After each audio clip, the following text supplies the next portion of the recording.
in terms of sports allegiances around here, I don't know how many days we've ever had when Billy gets to walk in on an 8-game winning streak with his Marlins. Hell yeah, hottest team in town. And Zloow is officially bummed about the Heat. Man. Official. It's official. Zaz, one of the super homers that we have in town. Mike Ryan's a homer. Parakeet Cortez is a homer. Greg Cody is a homer. But when it comes to the Miami Heat, two-time champion broadcaster Zaz is really firm in his convictions and allegiances. But right now, he is super bummed. Doesn't mean I don't have my allegiance. Doesn't mean my allegiance is not strong as ever. But I'm bummed, man. I feel like it made me look stupid. Why and how did they make you look stupid? And let's also go on the record here. I don't like looking stupid. They make me look stupid because it's not that I've sat here and defended them. It's that I'm trusting that they're going to do something, and I'm just sitting here watching them do nothing. Everyone else is doing stuff. Some teams are doing stupid stuff, but it's the Eastern Conference. It feels wide open. It's like. Every roster spot is filled. They literally have every roster spot filled. They've added one player, Fontecchio. Yeah, that part was funny. You couldn't have found a funnier name to trade for than to have Duncan Robinson leave town. When I first met Fontecchio, I laughed at his name. Like the first time I saw Fontecchio, I'm like, that can't be good at sports because it's named Fontecchio. And I now have in front of me for an era of Heat basketball, and this part hurts. This is the total of what you got for all of these players who made it to the finals and had an exciting run. Okay, so you got nothing for Jay Crowder. You didn't get anything for Caleb Martin. You didn't get anything for P.J. Tucker. You didn't get anything for Gabe Vincent. You got a second for Strus. You got nothing for Duncan Robinson except some cap relief. And Fontecchio. You did get Fontecchio. Dragic with Precious. You got Lowry. And then you sent Lowry with a first-round pick to get Rozier. So and Jimmy for Wiggins in a first. So for the entire two finals runs era of Heat basketball, what you get back is Wiggins, Rozier, a 1 and a 2. How does it make you feel when I say you traded Dragic, Precious Achiuwa, and a first-round pick for Rozier? Ugh. That's really the only one that actually stands out there as woof, poor management. But the rest of it is understandable. If you look at every other team that makes runs to the finals, it's not like they then preemptively trade their roster. You got play out of those players. So when you say you got nothing, that's not true. You went to two finals with them, and when they were free agents, they got better offers elsewhere because you learned your lesson from the previous time that you did this and overpaid guys like Tyler Johnson. That feels like some spin cycle when your roster is now Bam, Hero, Davion Mitchell, Ware, Jovic, Larson, Fontecchio, Love, Kyle Anderson, Jaquez, Wiggins, Rozier, Highsmith, Johnson. Yeah, and everybody was salivating over the Hawks yesterday, like the guys that they added are these giant difference makers. Would you like Porzingis on this team? Dude, of course. Would you like? But that's not the position that they were in. Would you like a with a dude? To add guys just to add them, it doesn't make a ton of sense, but I get. Would you like Luke Kennard? I want what's to be the better plan? in the Eastern Conference. What's the I don't plan? know exactly what the plan is, but Would I you just like know. Nickeil But we Alexander-Walker? trust that I there don't is a want to plan. overpay. Whatever, it is please. what it is. If Dan had said that exact same thing and the team was the New York gave Knicks, up. you would all be ripping the Knicks and laughing at them like they were a laughing stock. But instead, now we're going to be like, well, Pat Riley has a plan. And now we're going to be on a Pat Riley apology tour for 3 Zaz hours. started with he's bummed. He I'm didn't bummed. start with I hope. He started with I hope he has a plan, but it Yeah. didn't seem like it was confident that there's a plan. I'm bummed, dog.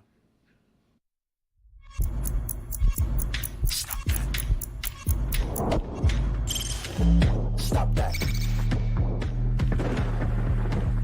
Stop that. Stop that. I hear him chat from the noise. Move too quick, can't stop for the talking. I hear him chat with the walking. Just too sharp with the tell me I'm awesome, yeah. Hot like fire on the pan. If you wanna touch my please use caution. Cold like 0 degrees. I'm out the cage, gotta let out the beast. Revolutionary, gotta let out the streets. Locked in a cage, I'ma let out the sheets. You can't go out, man, forget about peace. You take the west side, take on the east. I'ma put them in the cage, never let out the. Yeah. I hear him chat to the noise, move too quick, can't stop for the talking. I hear him chat with the boys, not so tough, but mans keep walking, yeah. Just too sharp with the prize, right there, let it tell me I'm awesome, yeah. Hot like fire on the pan, if you wanna touch my please use caution. Stop that, stop that, stop that. As Zaz just mentioned during the Shadow Show, he is someone who, under all circumstances, refuses to look ridiculous, and he does not like that the Miami Heat have made him look ridiculous. Hate looking ridiculous. I have not looked up the stats, but now Duncan Robinson has gone to Detroit. Detroit is on the ascent. Detroit is a very good young team they can use when they've got an alleged gambling problem on their roster. They can use the shooting of Duncan Robinson. And I'm doing the eye test here. I've not looked at the numbers. Mike Ryan disputed this when I said it yesterday. Duncan Robinson is the best shooter in Heat history. Do I have that wrong? You don't have that wrong. Well, what are you going by? Are you going statistically, or are you going by... I'm legitimately going by when he shoots, I think it's going in more than any other player who's ever shot a basketball for the Miami Heat. I haven't looked at any other numbers. It's simply based on when that person's shooting, do I believe it's going in more than at other times people have been wearing that uniform. By that metric, Udonis Haslem, greatest shooter of all time in Heat history, because that little short corner J was always going in no matter what. You start... I'll put Duncan second, but obviously Ray Allen is the top shooter. Just game 6, that shot, number 1 all time. I don't care what anyone says. I don't care what numbers you say. Oh, but that's a moment, though. But it's just that's the shot. You think of Miami Heat shooters, Ray Allen. That's the answer. Okay, so you also think then that LeBron is the greatest player in Miami Heat history, not Dwayne Wade. That elbow jumper. You could talk me into that elbow jumper putting LeBron on the Mount Rushmore. Because that's the same argument. LeBron's the best player in Heat history, not Dwayne Wade. If Ray Allen's best shooter in Heat history, not Duncan Robinson. I see what you're doing there. I'm not going to play that game with you. Where's James Posey on the list? Because I felt confident when James Posey had the ball. But tippy it was probably 3. the Sox, but I felt good about James Posey. Do you mean Mike Miller? No. Because you say socks, like Mike Miller No, he was had the the tall shoeless one. socks. James Oh, Posey okay. had the I thought super you tall said socks like he shot with Come socks. on, man. That was Are you a Mike Heat Miller. fan or not? Do you Mike- feel like people join the confuse party. James Posey and Mike Miller often? Yeah. I don't think we're going to get any other nominations from the entirety of anyone who has ever watched basketball that has James Posey as the best shooter in Heat history. No. You stumbled onto another Wild Billy Wednesday. You guys don't know how to play this Your game. hat partners. It's about to get wild. Stats be damned. When James Posey had the ball, and I know I'm alone on this island. That's what people say when they're wrong, by the way. Stats be damned. Well, no, they also say what Chris says. I don't care what the numbers say. I don't care what anyone says. I'm right about Well, that. you started with I didn't look at any of the numbers, bud. What's the difference there? I admitted all of it. Okay, so we're on the same page. I just don't do it every single time with every argument. Usually my arguments have a little more information than that. Can we put on the poll best Heat shooter of all time? Duncan Robinson, Ray Allen. You guys are not Put gonna Antoine answer. Walker on there too. Well, I James felt Posey. good about Tippy that's toe the 3. island I'm on, but I Exactly loved right. Antoine Walker. What about the man with the golden arm? I cannot believe the Jason Capono erasure. That is a terrible nickname, by the way. Awful. The man with the golden Oh, arm. I Awful loved that one, nickname. actually. Eric Reed tried to get that off the ground. Bit too wordy. It is. Has a nickname ever worked that has that many words It's a in sentence. it? The man with the golden arm is a 6-word. Also, do you feel like you shoot with your arm? Like, no, you shoot with your hand, your No, wrist. It was a truly terrible nickname. What did Capono? Get me the numbers officially. Just what are the numbers officially on 3-point shooting for Ray Allen, Duncan Robinson, and James Posey? Well, I have the 3-point field goal percentage leaders in team history for Miami. Now, this isn't about volume. Jason Capono is at the top. He shot 49% from 3 as a member of the Miami Heat, which is insane.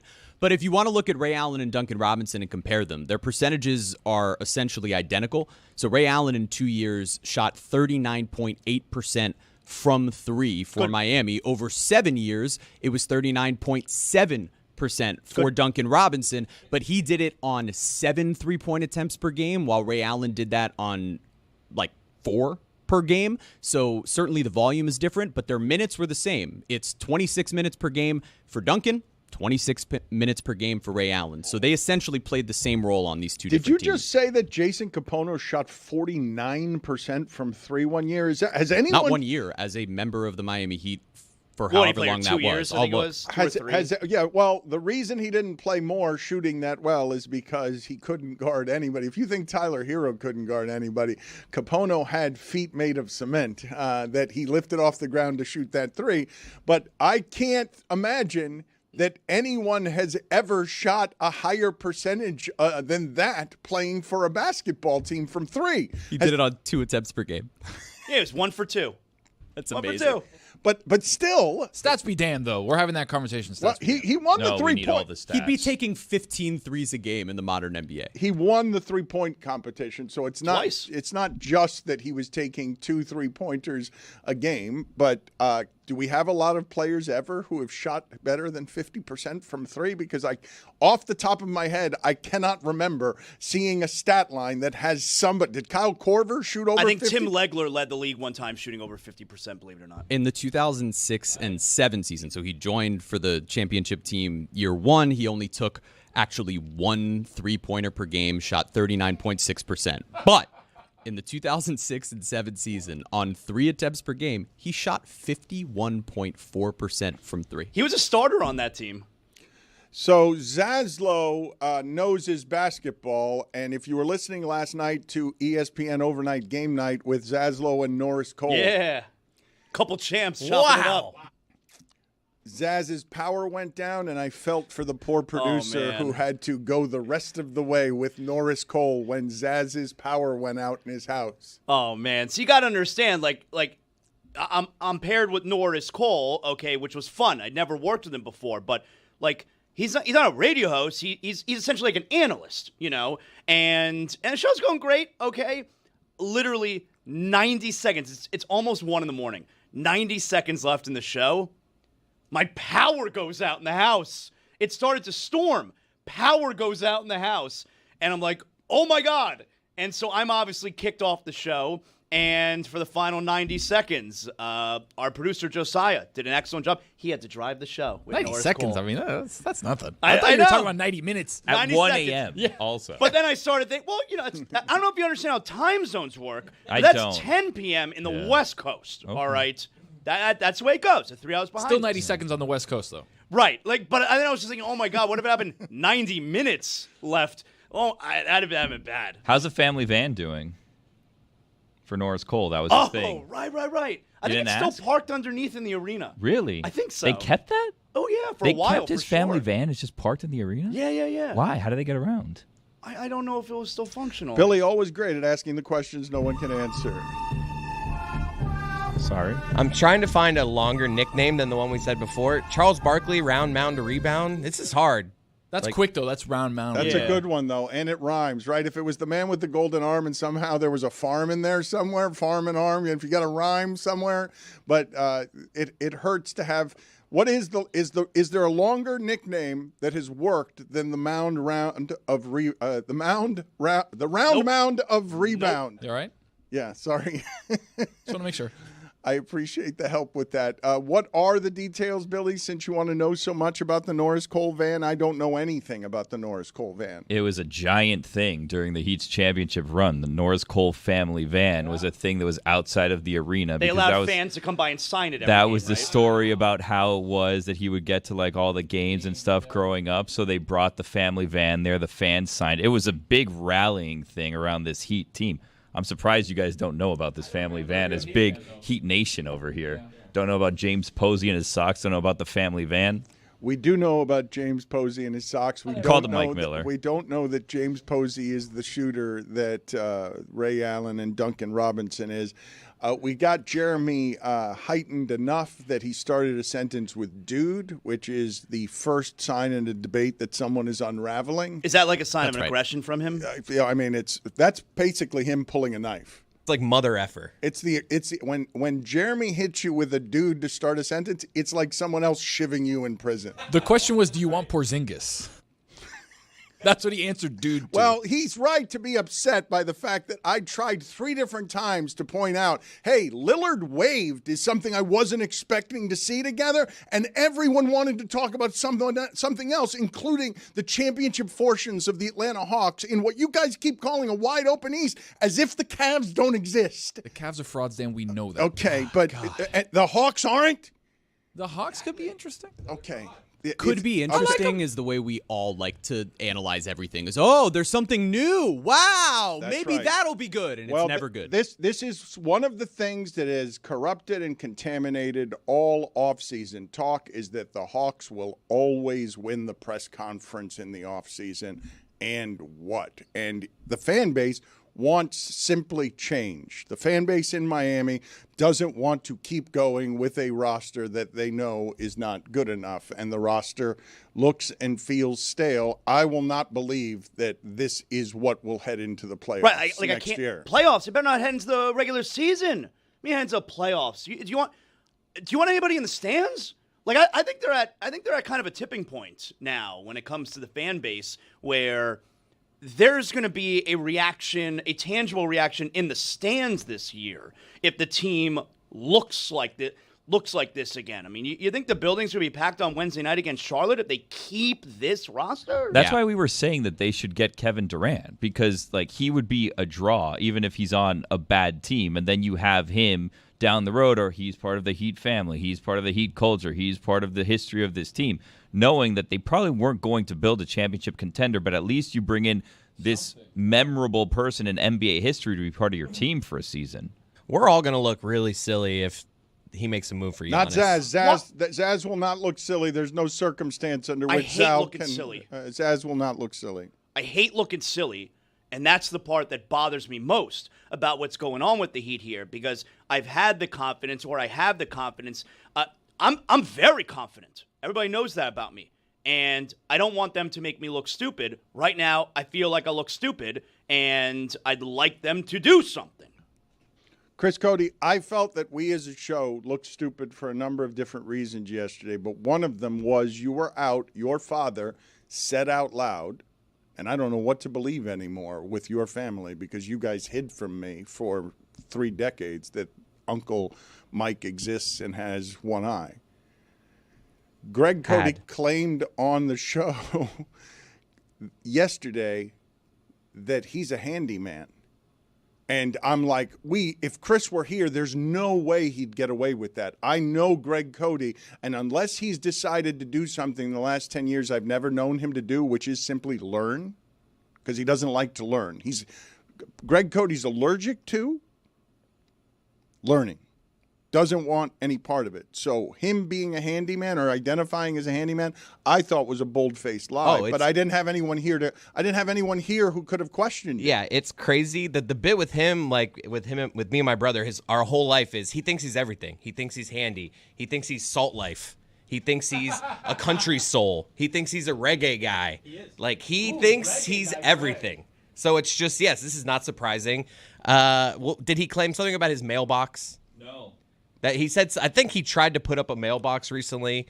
So I'm trying to. What did he say that was handy? He said he was going to have a competition with Billy in which they tried to make some sort of furniture. I think we settled on a table, but we'd have to get the lumber. I would take Billy. Thank you. I could see Billy. The thing about being a handyman, like if you're Greg, is you really just have to believe in your abilities to do it. That's not really true. Not true in any way. It is true. That's how you end up with a handyman with one hand. That's a stupid thing to say. That's not a stupid thing to say. You know who stops you from doing things the most? You. If you say that I can't build this table, guess what? You're never going to build that table. If you say I can, you can build one. I mean, it may, wobble from side to side, but you'll figure it out eventually. A bunch of I can't guys in here today. Well, the power of positive thinking. Yeah, when Michael Jordan gives the graduation speech and says you can all be me, he's lying. The power of belief? No, there's fast twitch muscle. No one should believe in themselves. That's required. The High Ayatollah of Slamola for Larry Nance, Sr.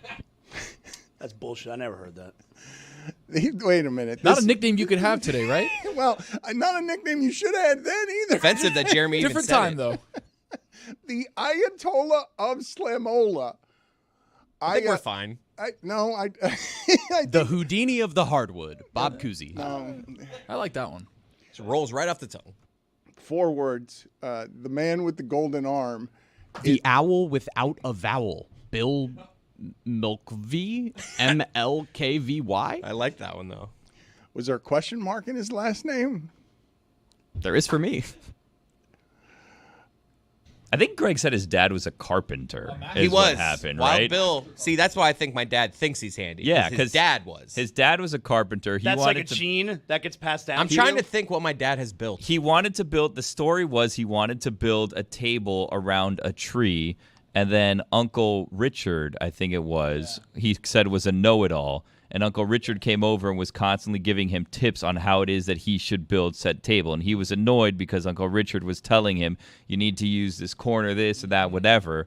And then at the end, he ended up telling us, well, when you build something, you need to use this. And we realized Uncle Richard actually taught Greg a lesson that day that he still carries with him today. Uncle Richard and my dad had a funny, tenuous relationship. I actually have a funny story. After Uncle Richard died. What was that word? Tenuous? That's not a word. To play on. It's not. You know what I meant. What do you mean? There's a lot of play on? tension in their relationship. Yeah, tenuous. Tenuous. I didn't know what you meant. Contentious. Contentious. There it is. No. See, everyone knew what I We meant. can't say that first part. I didn't know. So this is actually a good story. Stay focused here. When Uncle Richard died, they were having the post-funeral thing at Aunt Bonnie's house.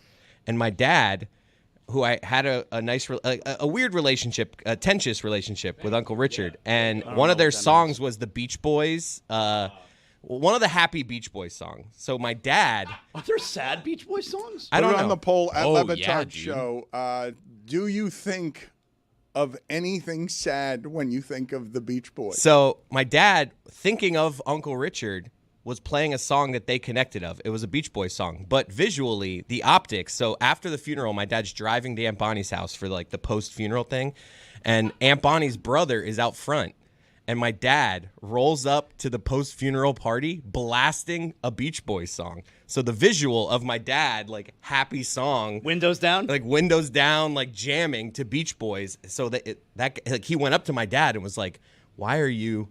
This is a sad time. It's Why are you? disrespectful. Why That are is. you rolling up?" And my dad had to be like, "No. We connected over the Beach Boys. So this was actually me paying tribute, but just not a good look." He should have just said, "Why can't I have an enjoyable car ride still?" But put it on the. Can you show like? Are you allowed to jam out after a funeral?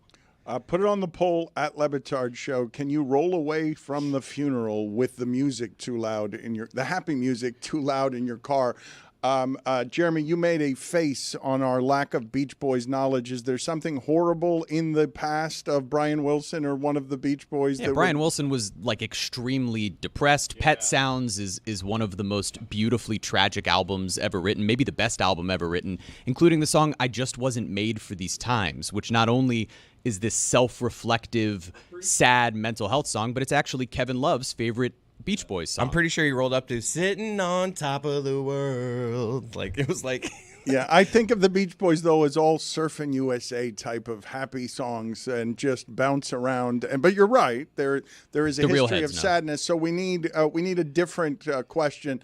I do think of Beach Boys music as being happy, though. Put it on the poll at Le Batard Show. Do you think of Beach Boys music as being happy? I like the idea of Greg pulling up to the funeral with Surfin' USA blasting out his car. Oh, he's just wildly inappropriate, and then will defend his action no matter what, and will take several days before he concedes. The thing about it is, if he's telling the truth, it's a play. He's good. But Uncle Richard not around anymore. There's no one really to verify that they connected over Beach Boys. So my dad may have just been jamming out and then needed a cover. He's not a handyman, though, and he does have Dunning-Kruger the same way that Stugotz does, where he just delusionally thinks he's good at every single thing, even though he's 70 years old. But you guys are reminding me of the greatest thing that my father taught me around handyman stuff, which is have friends who can fix things, because that's all I saw in my childhood. My brother used to tell the story of the scarring of being a Boy Scout, and my father helped him with the car, and as soon as the race started, the wheels fell off, and the thing just hit the ground like as a block of wood and he had to quit. He had to leave the Boy Scouts in disgrace. You had to leave the Scouts? Well, because you can imagine, right? You're sitting there, you're 36 years old, you let go of the car, and then the wheels fall off. How embarrassing.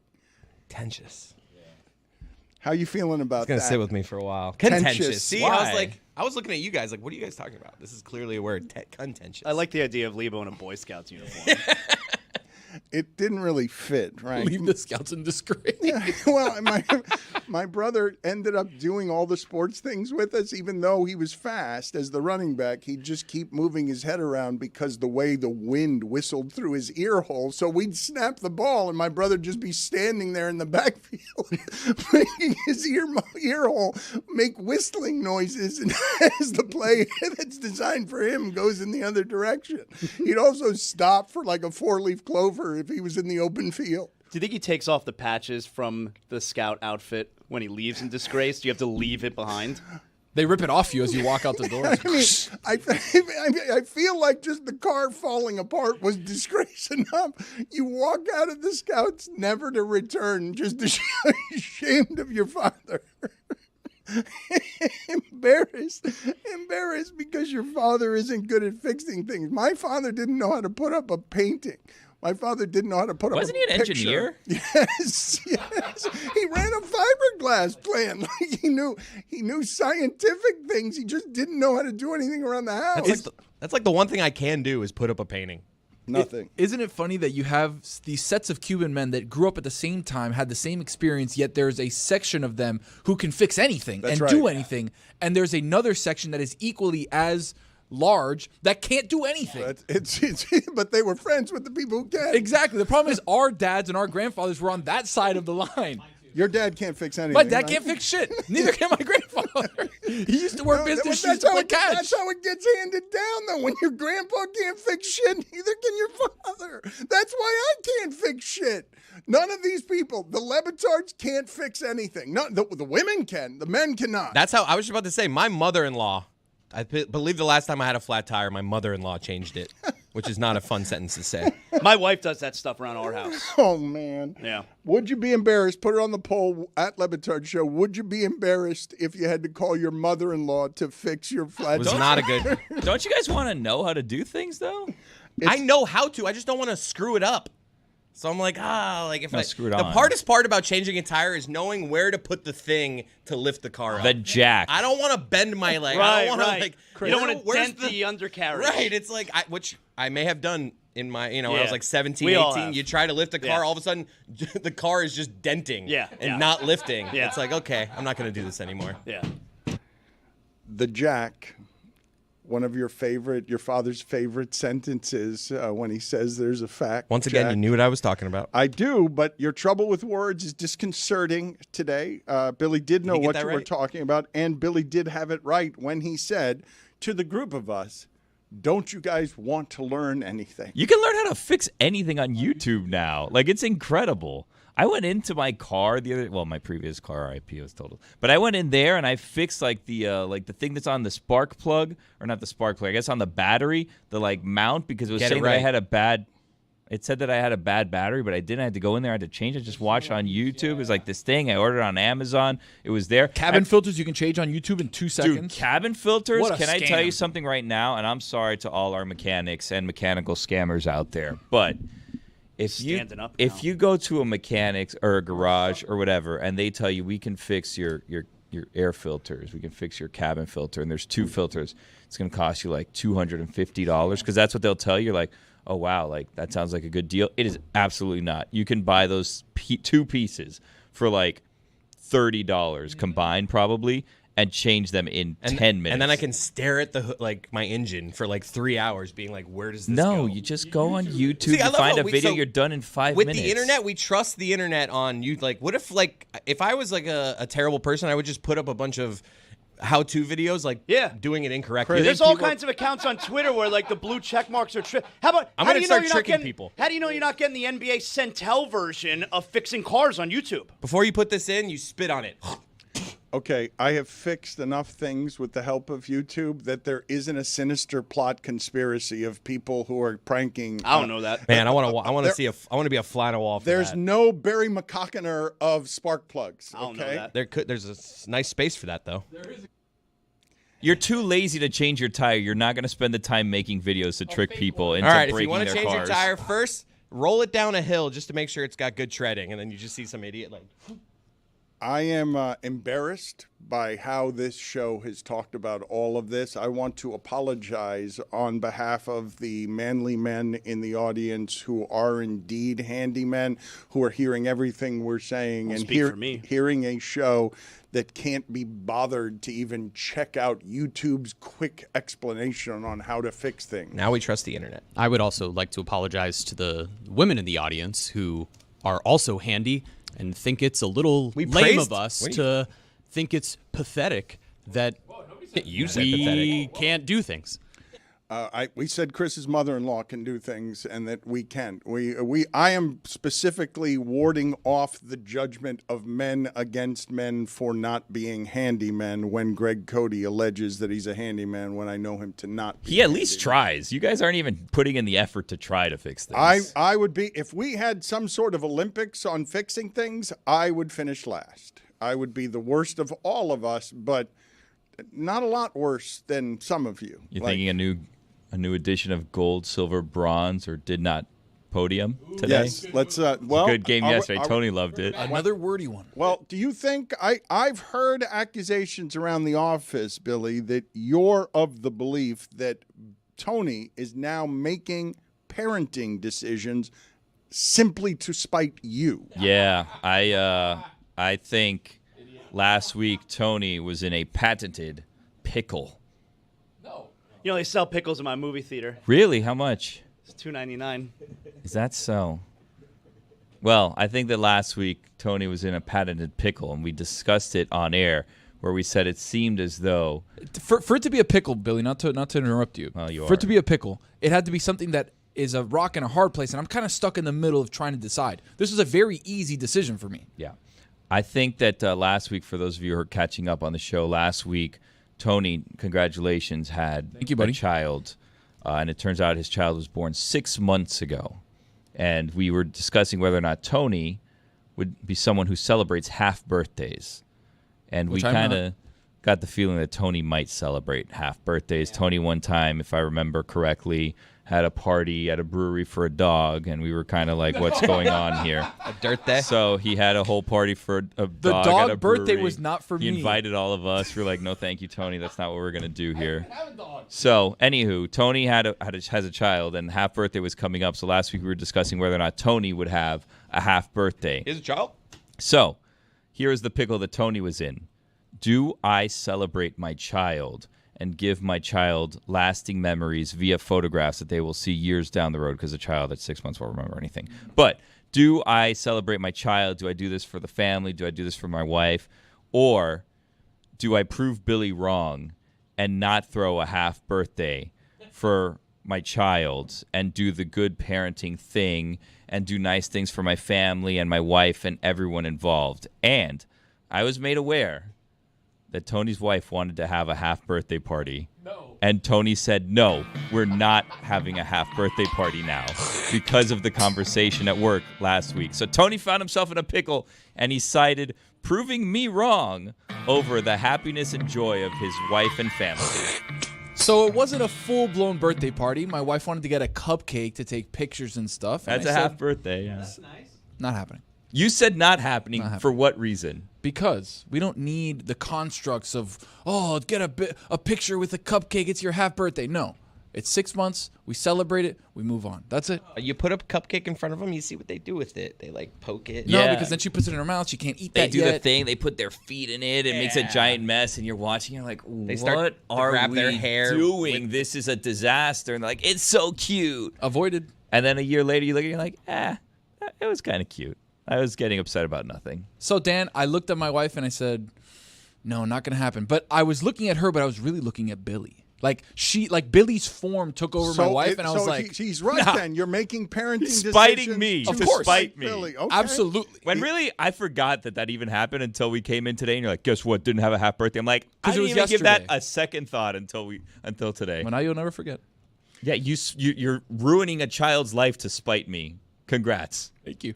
It will be wonderful years from now when Tony is alone in sad dad village because his wife and the child have left, and he's just smiling because he's like, "But I did spite Billy. I got him. I didn't have a half birthday. He thought I was going to have a half birthday, and I did not have a half birthday." Imagine a crazy twist. Never mind.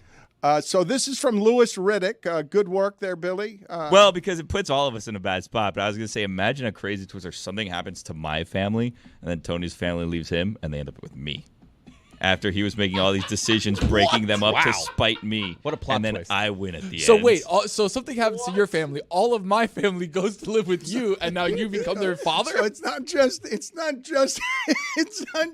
wife. I'm the new daddy. So, okay. I'll fix all the problems that you have because your old daddy made poor decisions to spite me. So many half birthdays around here.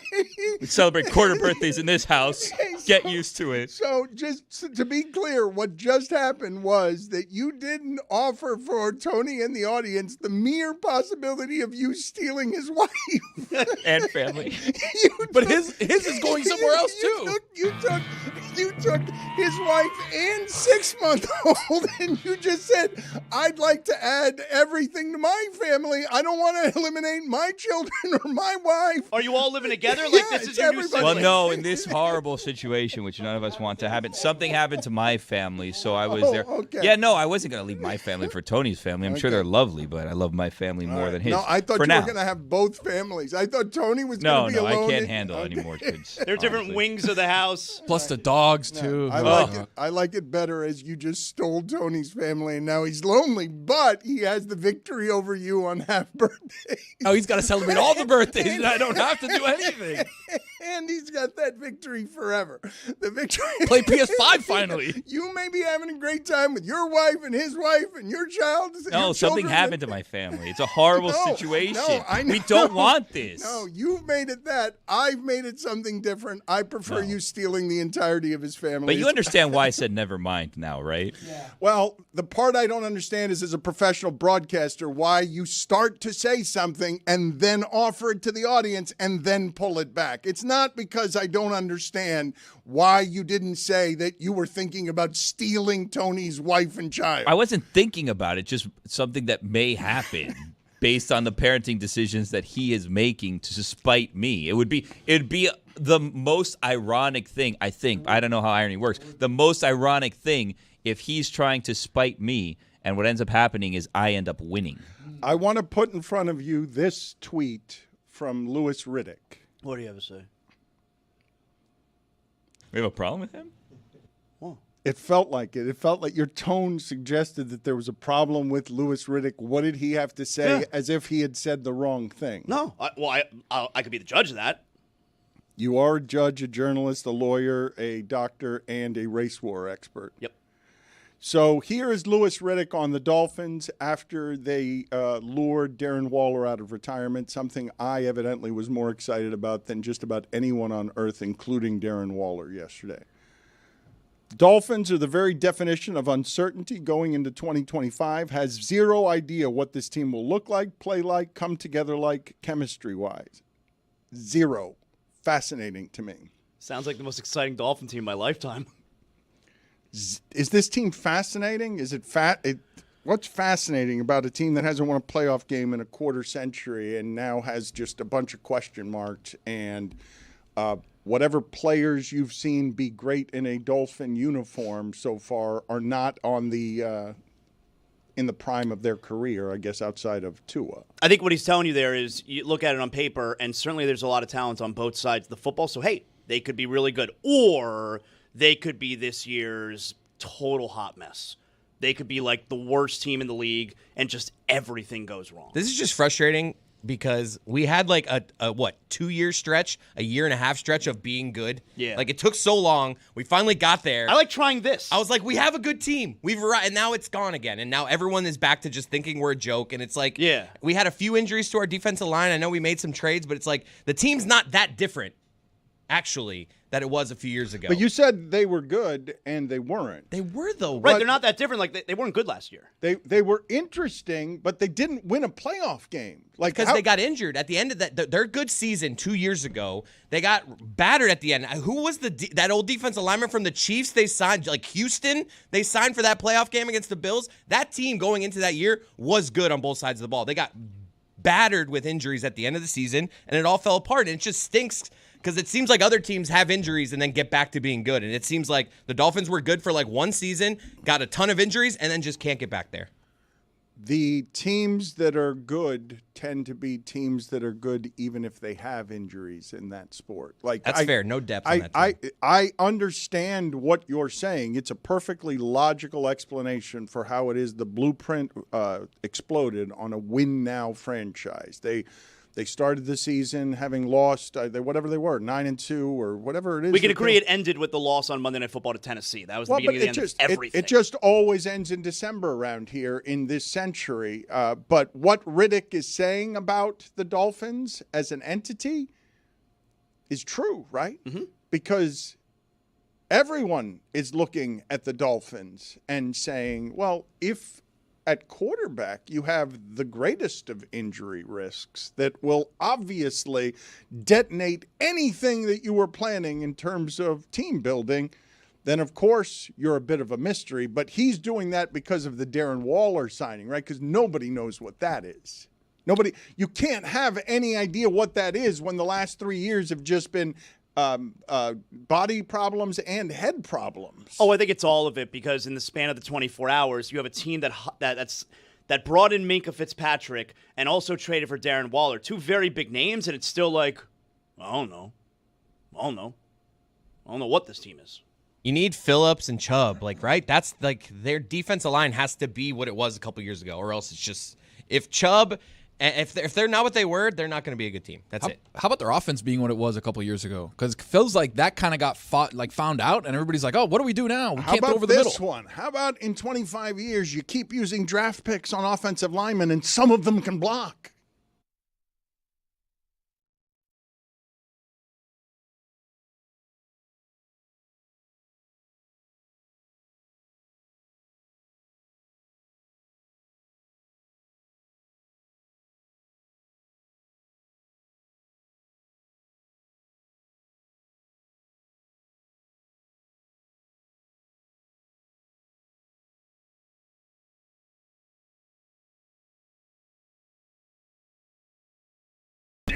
Says goodbye, sweet Clevelander.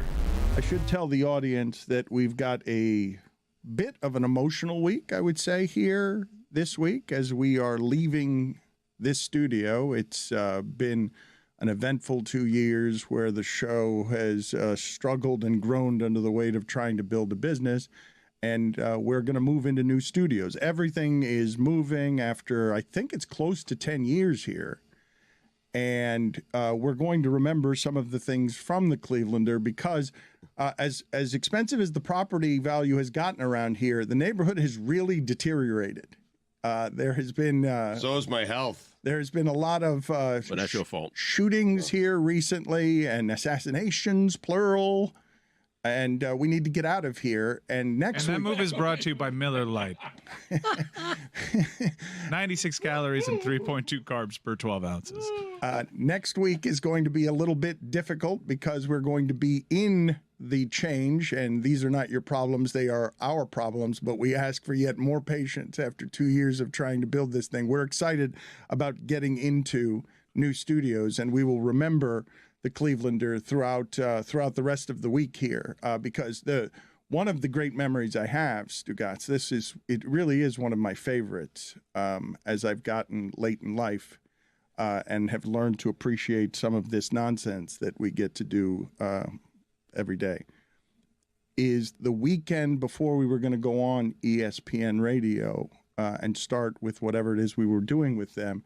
They were going to make this studio look like all the other studios, which is just blue paneling behind us that would be nondescript. And my brother and I spent the entire weekend here putting all of this stuff up. And the reason that it's one of my favorite memories is because I remember the screaming phone calls on Monday when no one had been informed that that's what we would look like, and they didn't want us to look like that. Or no one had given them a heads up, I should say. It's not that they didn't want us to look like that. It's that they were going for homogenized at the beginning, and we put up all these tiles that we're at some point here going to just auction off because they've been here for 10 years representing us as we make a move to become a bigger business. We've got, Mike, do you know how many employees we have now? I don't know how many employees we have now.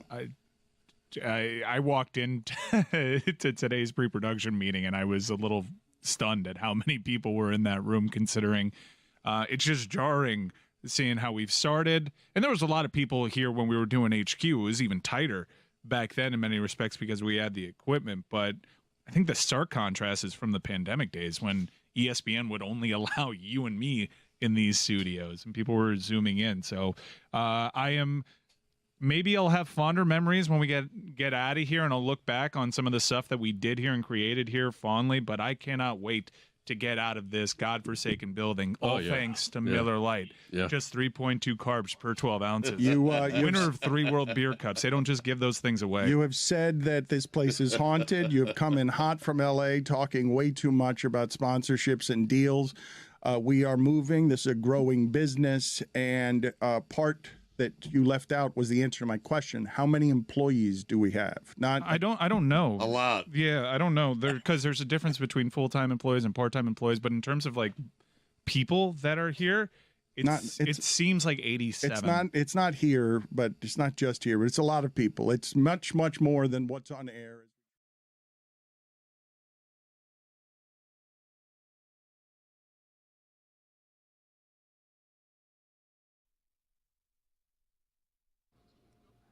Ben Solak has tweeted after the Waller trade, quote, "I am grotesquely fascinated by the 2025 Miami Dolphins." Put it on the poll, please, at Le Batard Show.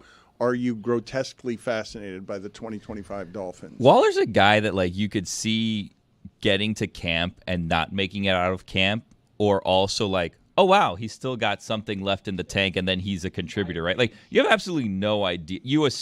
I think yesterday, most people, aside from like the very optimistic Dolphins fans, were kind of like, this is kind of a weird one here. Like, what do they think that they're going to get out of him? He hasn't been that productive in a number of years, but maybe now his body's healed. Maybe he'll be the guy that's like, 32, 33 that comes back and is going to play again, and he'll be fine because he's been able to rest for a couple years. But also, if he doesn't make it out of camp, I don't think anyone would be that shocked, right? But Mike McDaniel's probably pitching him, you'll be Jonnu Smith, right? Mike McDaniel is on the hottest of seats, is he not? The hottest? Not the hottest. They can be hotter. If the Dolphins do not, I'm trying to think of what is viewed as a success for him this season. Win a playoff game. Yeah, but if he wins a playoff game, he's safe, he's good. Yeah. They haven't done it in 25 years. Yeah, but even winning a playoff game, I feel like with this roster and the fact that they're aging, you've wasted Tyreek Hill.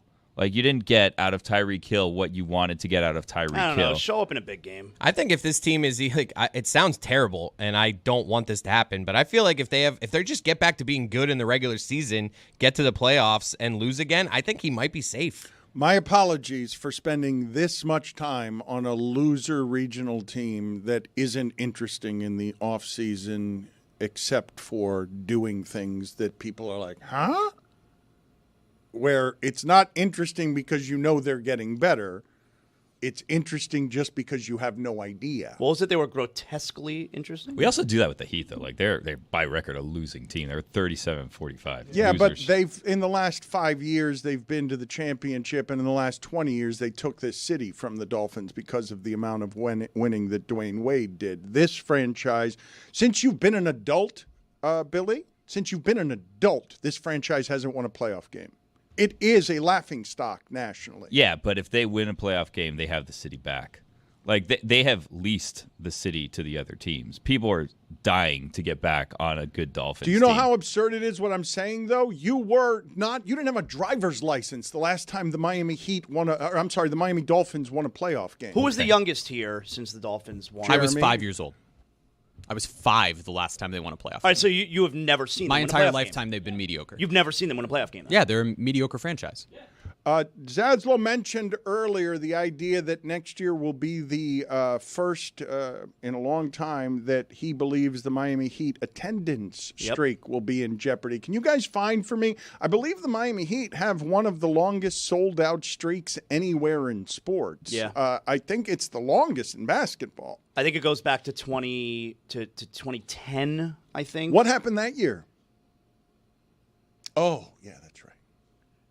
That's where that started.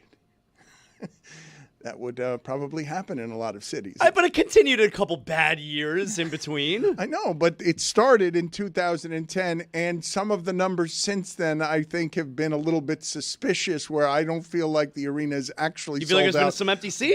but it looks like they needed to keep their streak alive. So I don't know if I guess I'm accusing them of fudging numbers. But do you believe that sold out streak is true? That they've been actually sold out all of those games since 2010. Billy is shaking his head. No one believes that that's true. If you're a reasonable person, there's plenty of tickets available for every game. They're not sold out every game. This is just David Sampson attendance numbers for the Miami Heat. I don't feel comfortable totally making that accusation, even though I know sports teams do that all the time. But in Miami, I do have general questions. If you've sold out for 15 years in a sports event, whether or not that can ever be real. I don't understand. So you're telling me that they can not be sold out and they could just say, another sellout. Well, Yes. that's Sampson said they were always lying about the numbers. But Right, but Sampson was never able to say we're sold out. That is correct. The thing that makes some of this difficult in this sports town is the last game that the Dolphins did play in the playoffs wasn't on television locally because it wasn't sold out in time. So there was the last playoff game the Miami Dolphins played Lamar Smith game. did not air locally because it didn't sell out. I drove to Orlando to watch the game. Did you really? Yep. I was in school at that time, but I was home from school, and so I went back early to watch the game.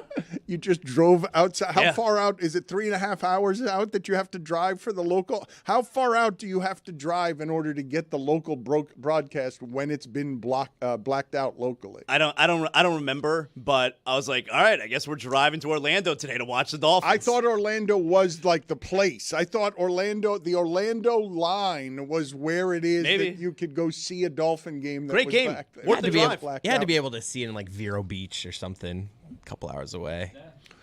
I am glad that Zlow's here as both judge and journalist. He's also a doctor, a lawyer, and a race war expert. I'd like to get some rulings from him if I could as a judge in just a moment. We're going to get to that. But before we get to that, just the Damian Lillard thing from yesterday. An NBA executive has been quoted anonymously as saying that the Bucks are reckless, that bringing in that much Miles Turner for that much money is a super curiosity. What are you laughing about? Because why are they reckless? Why aren't they allowed to do with their roster what they want? Why is it I mean, is it a bad choice? Yeah, probably, but it's reckless. Reckless for whom?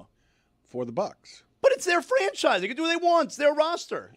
Reckless because you might lose Giannis because it's not the move that he wants? Well, which do you think was more likely? Losing Giannis by bringing in Miles Turner or losing Giannis by not bringing in Miles Turner? I would assume the reason that GM would consider this move or their flurry of moves reckless is the multiple years where when you don't really know how this is going to work out with the complementary pieces, where Giannis and sometimes was kind of playing center last year, so how does Miles Turner complement that? I can understand why a GM would look at what they're doing and go, whoa, you're committing a lot of money long-term to a roster that if you don't have Giannis is going to probably be a disaster. But which is more reckless? Doing this or not doing it and risking losing Giannis? That's more reckless. Well, I would say and will say that the Bucks have more information than we do. And because they have more information than we do, I'm assuming that they're doing every possible thing to keep Giannis, or they already know that Giannis is gone, and so they're doing every possible thing to replace Giannis. Windhorse has said on television that if Halliburton hadn't gotten injured, the Pacers would have likely paid the tax and just tried to keep Miles Turner. Dan, have you looked at the potential starting lineup for the Milwaukee Bucks next season? It is sad.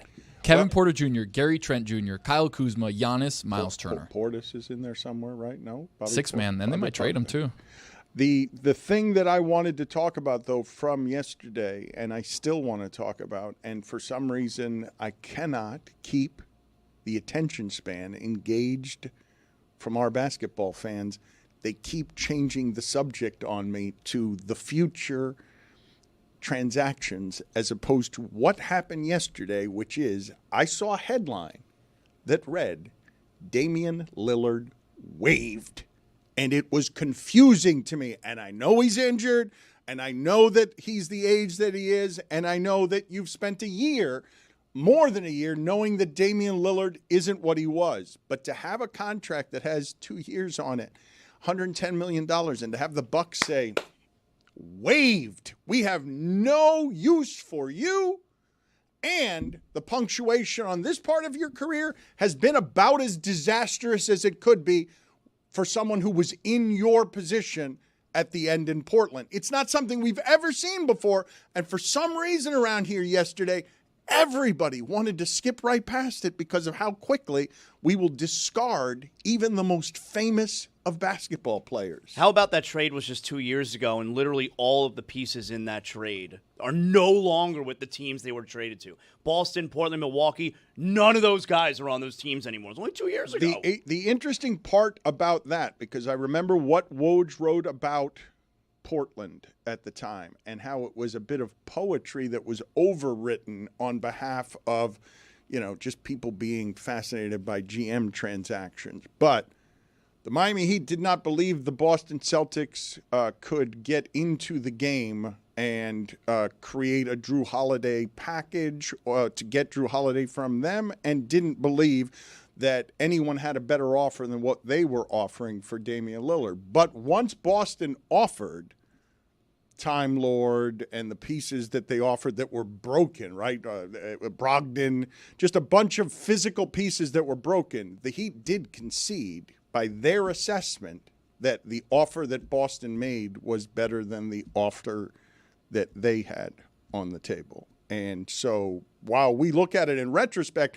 and say those were a bunch of damaged pieces, like Brogdon and Williams and those guys didn't end up being any good, the bet that Portland was making was that some of them would indeed be good. And the Heat's assessment on that was that the pieces that were offered there were better than what the Heat were offering. But the Heat are likely saying to themselves right now, we're glad we didn't make the Lillard trade, right? I mean, even without the Lillard's going to miss most of next season, like even before that, they're glad they didn't make the trade, right? They are, but I still want to simply concentrate as, Damian Lillard right now has to feel a bit broken and shell-shocked, physically broken, but shell-shocked that he's in a position that the last part of his career has been so mangled that his headline has the word waived in it. Like, the last time I remember sort of being Brandon Roy in terms of potential where I'm like, oh, it's just all over. Like, there's no chance that he recovers from any of that. I saw I got aggregated for saying that Lillard is now done as a star. Like, that's the most obvious thing in the world, is it not? That he's done as a star, that person will never be an important player. Doesn't mean he can't make baskets, doesn't mean he won't be a role player, but leading a team, being a centerpiece on a team, or being the second best player on a team, that's not a good team. Like, his movement is going to be affected by that injury in a way that has made the Bucks make the assessment that has no value, even though we have to pay it $50 million a year. Just go away. Just get off of the roster. I still can't really get my head around it, even understanding that this is a player that has been injured for a while. And I guess a lot of people have moved on from Damian Lillard before I moved on from Damian Lillard. But you would acknowledge Damian Lillard yesterday, like even though maybe it was shocking originally when he finds out, wow, I'm getting waived, Damian Lillard was a big winner yesterday. Like a huge winner yesterday. I don't know if he got to a place where he liked Milwaukee, he adjusted to it, he was okay with being in Milwaukee, but his employer yesterday literally told him, here is all of your money, not a penny short, and guess what else? Go do whatever you'd like.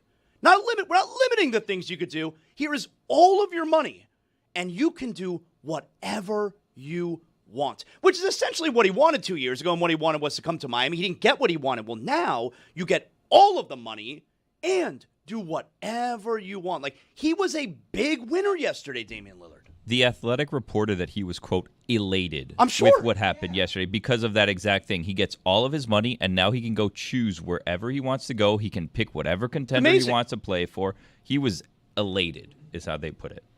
Also, Chris Haynes, though, reported that Giannis didn't like what they did yesterday, and we were talking about how you always have to go to the roots on who's reporting what and why something's being leaked.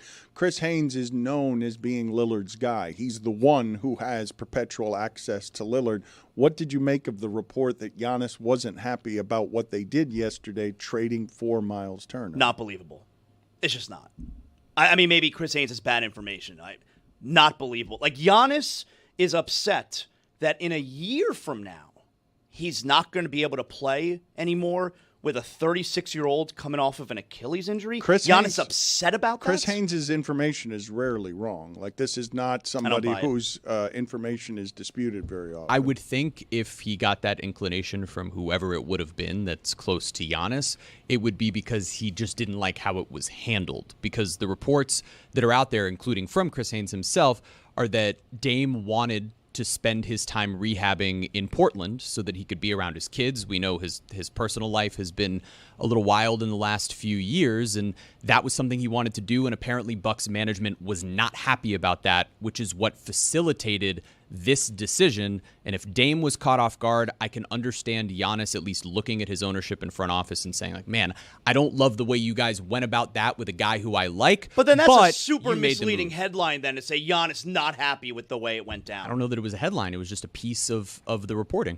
It could be more macro, too. The way that they stretched and waived it, all of a sudden you got money on your books for the next 5 years where you're trying to get pieces to be a contender, and you're looking around saying, we're paying how much for Miles Turner? What his original salary is plus what we waived Dame for? Like, that all adds up. That's the recklessness that you're talking about, right? There's a tweet here from Yassi Guzlan, and it says the Damian Lillard trade had risk, and the worst-case scenario ends up happening. They're down Drew Holiday, an unprotected first, 2 swaps, and now they have to pay Lillard $22.5 million a year not to play for them for the next 5 seasons. But that is an effect of today's NBA, where every one of these teams that has a star player is afraid.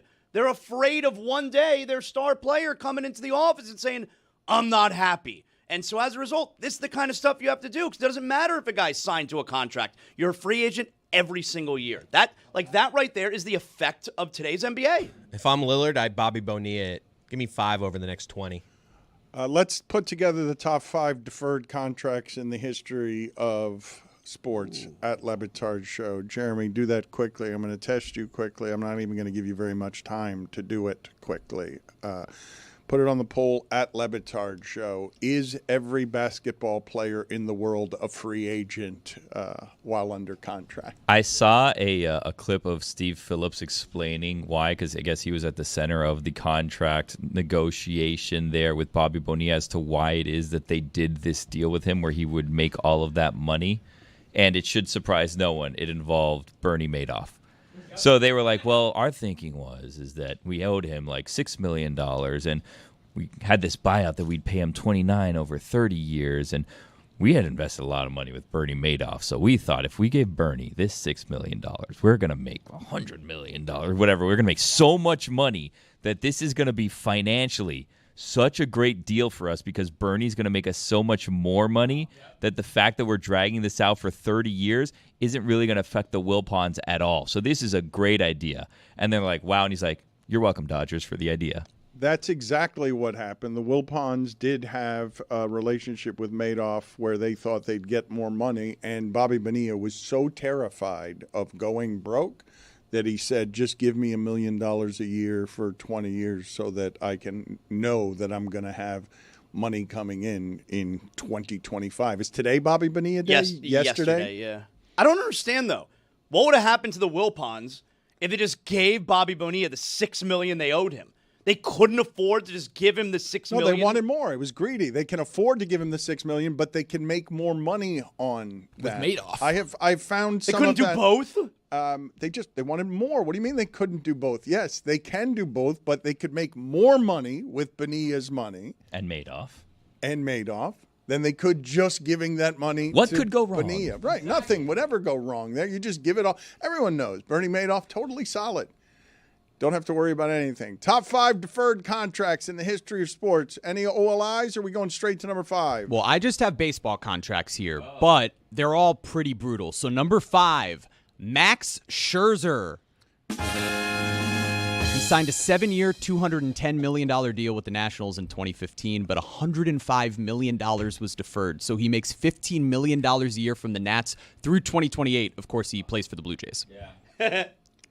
Number 4. Wasn't he getting checks from like 3 teams at one point in time? Brett Saberhagen. Put it on the poll at Le Batard Show. Did you know that Scherzer was a Blue Jay? Did you know Verlander was a Giant?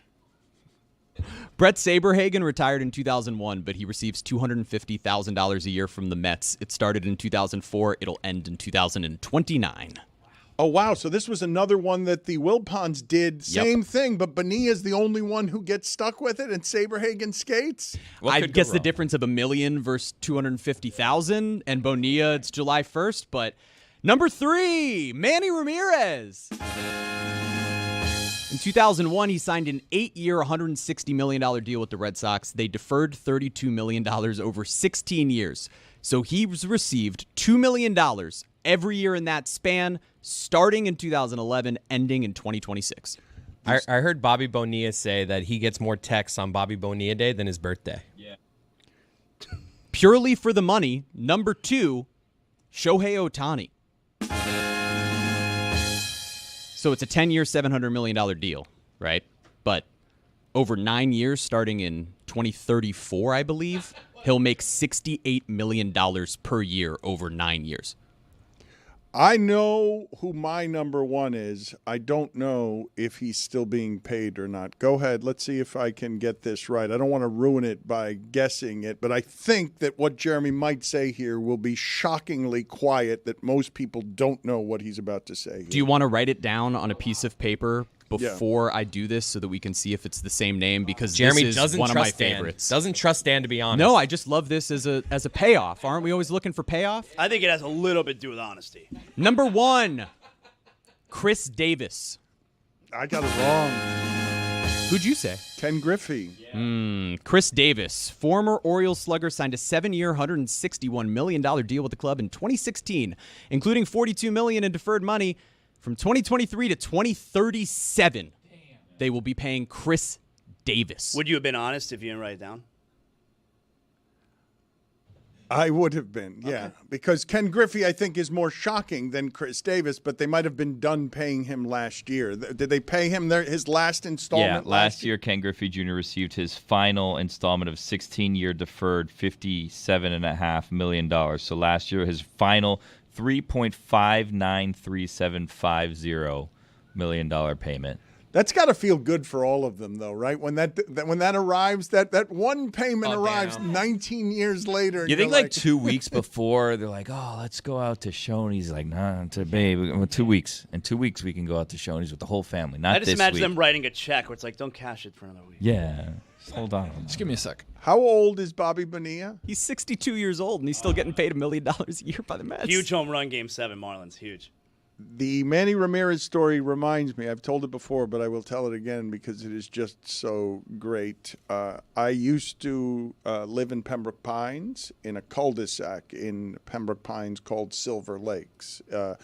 It wasn't a high-end neighborhood. It was my first home. I would say it would classify as a middle-class neighborhood. It's a nice neighborhood. No, nice, but I'm just Nice not middle class Up to upper middle middle class class. neighborhood. But This you're was a better, long time you're ago, better though. than that now. That's not what I meant by that. I'm framing this story for Manny Ramirez, but yes, I am better than Somewhere that. between upper middle class and lower upper class. Yeah. I would You would say- never be caught there today. I wouldn't say that. I would never be caught there today. Maybe fleeing the authorities. I would get caught. The neighborhood take a turn, or was it really like hard times over there? Is that why you left? Yeah, neighborhood of crime. Was it fight or flight? Mm-hmm. Key flight.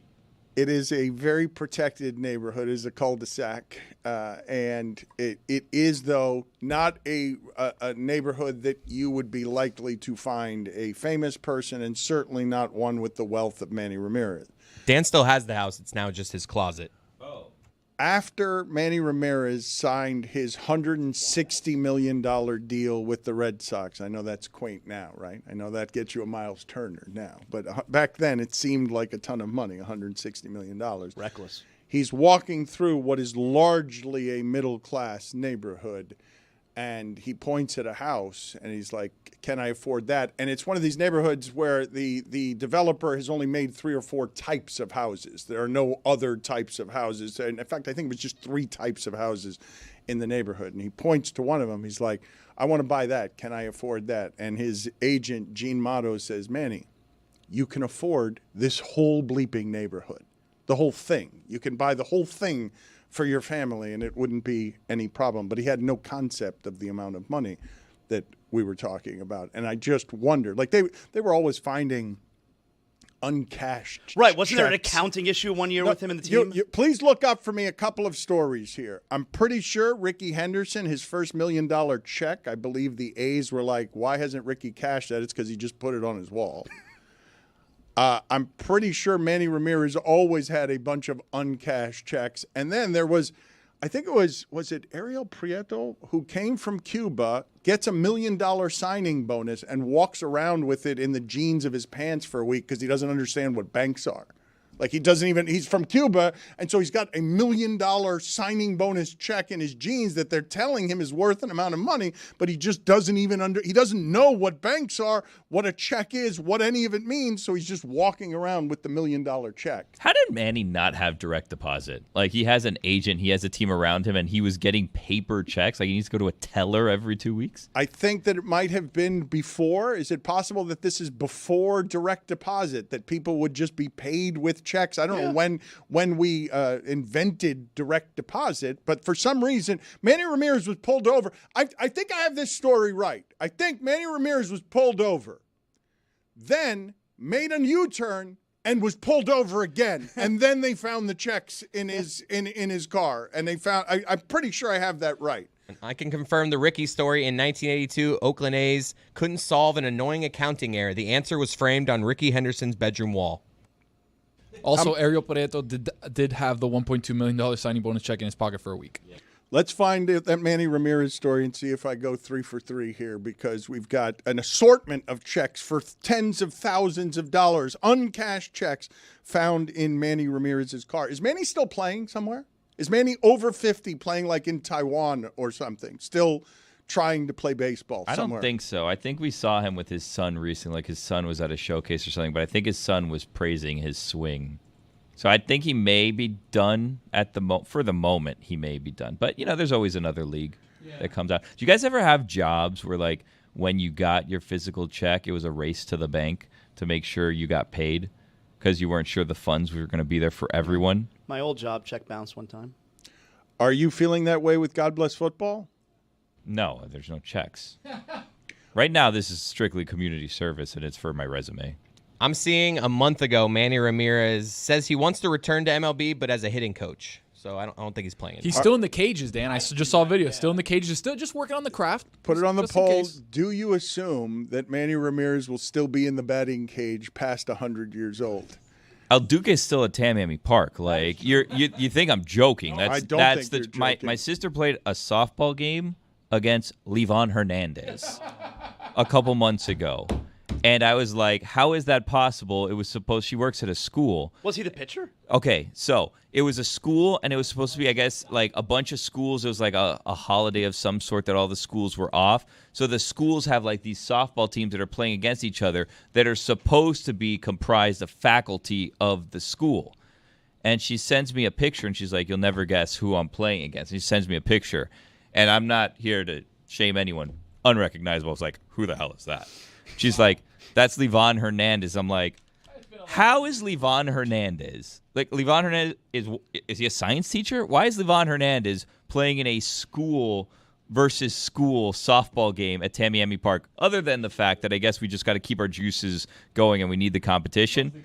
First baseman he was playing That makes at. sense. Big target. I've seen him at the highlight fronton. He still looks like Livan Hernandez. Turns What out, are I you doing to him? guess he's doing some coaching at a school, so he was eligible for this roster. But they brought in a ringer. Livan Hernandez is now playing in faculty versus faculty. I don't know why it is you softball felt the games. need to put quote marks around that. Well, because someone knows coaching. Livan Hernandez. Like, we have a big softball tournament. You want to come out there and then say, when people ask you what's going on, he's a baseball coach, assistant baseball I coach, will whatever. tell you, I have rarely been more scared doing anything in sports than what I'm about to describe for you.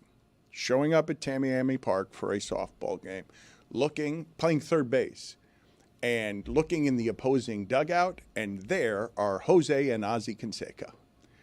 Screaming line drives toward third base are not anything I want a part of if they don't hit the 500-foot home run that they are confident that they're going to hit every time, because those two guys were only there to hit the ball as far as a human being can hit it. Like, Jose Canseco was only going out there. The only reason, it wasn't to win, it wasn't to beat anybody up. It is just simply to swing and have everyone go, I can't believe how far that softball went. But when it didn't go far, it went screaming at the third baseman's forehead.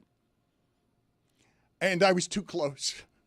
And I was scared of everything that was happening there, because the way that the ball came off those bats, it wasn't Livan Hernandez. And Livan could hit too. That's why they call it the hot corner. Update on the Manny Ramirez story that you were talking about. Yes, he was pulled over in Cleveland in 1997. He was receiving 3 tickets, which were for illegally tinted windows, the stereo blasting too loud, and there was something else that it's not saying right here. But when the cop pulled him over, he knew who Manny was. He said, Manny, I'm going to give you a ticket. And his response was, I don't need any tickets. I can give you tickets.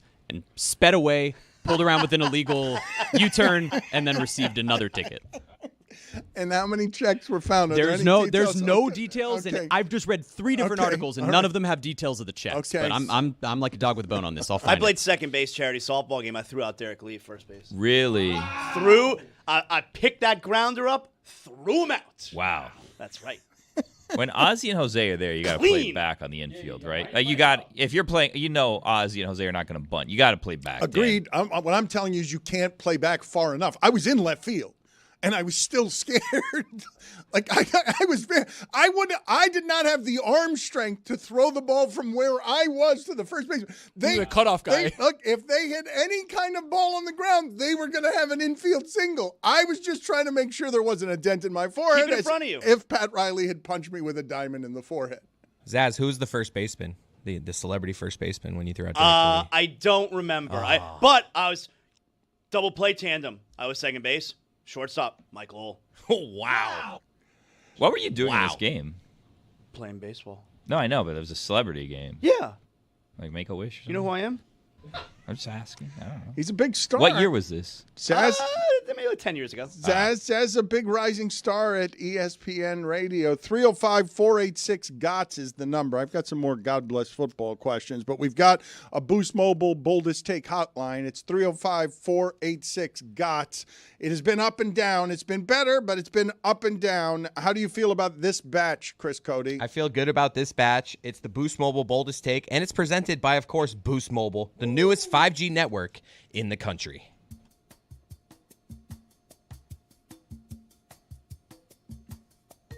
Hey guys, walking the dog.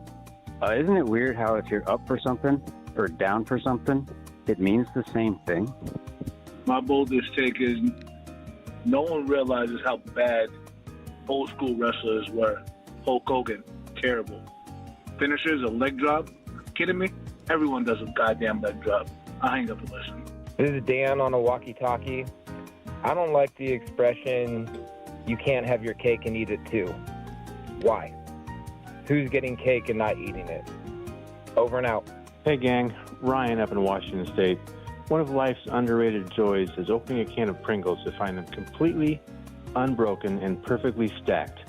Amazing. Yeah, this is Mark on a mobile. My bold take is that all things considered, especially versatility, lemon is the most underrated fruit. I'll stay on. Don't try to take Race the friend to the hole, 'cause you will not score. You know who that is. That is Race the friend. Who the F are you? Yeah, this is Josh from a mobile in my car. My bold take is that Mission Impossible should be called Mission Kind of Impossible, because all the previous missions have been impossible, yet they still solved them, so it wasn't really that impossible. I think maybe Mission Kind of Impossible. I'll hang up and listen. Hey there, this is Todd.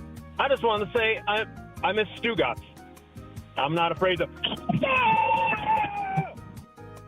Put it on the poll at Le Batard Show. Should it actually be named Mission Kind of Impossible? Also put on the poll, is lemon the most underrated fruit? Is that guy okay at the end? And also put on the poll, is life's greatest pleasure opening a can of Pringles and having them all be unbroken?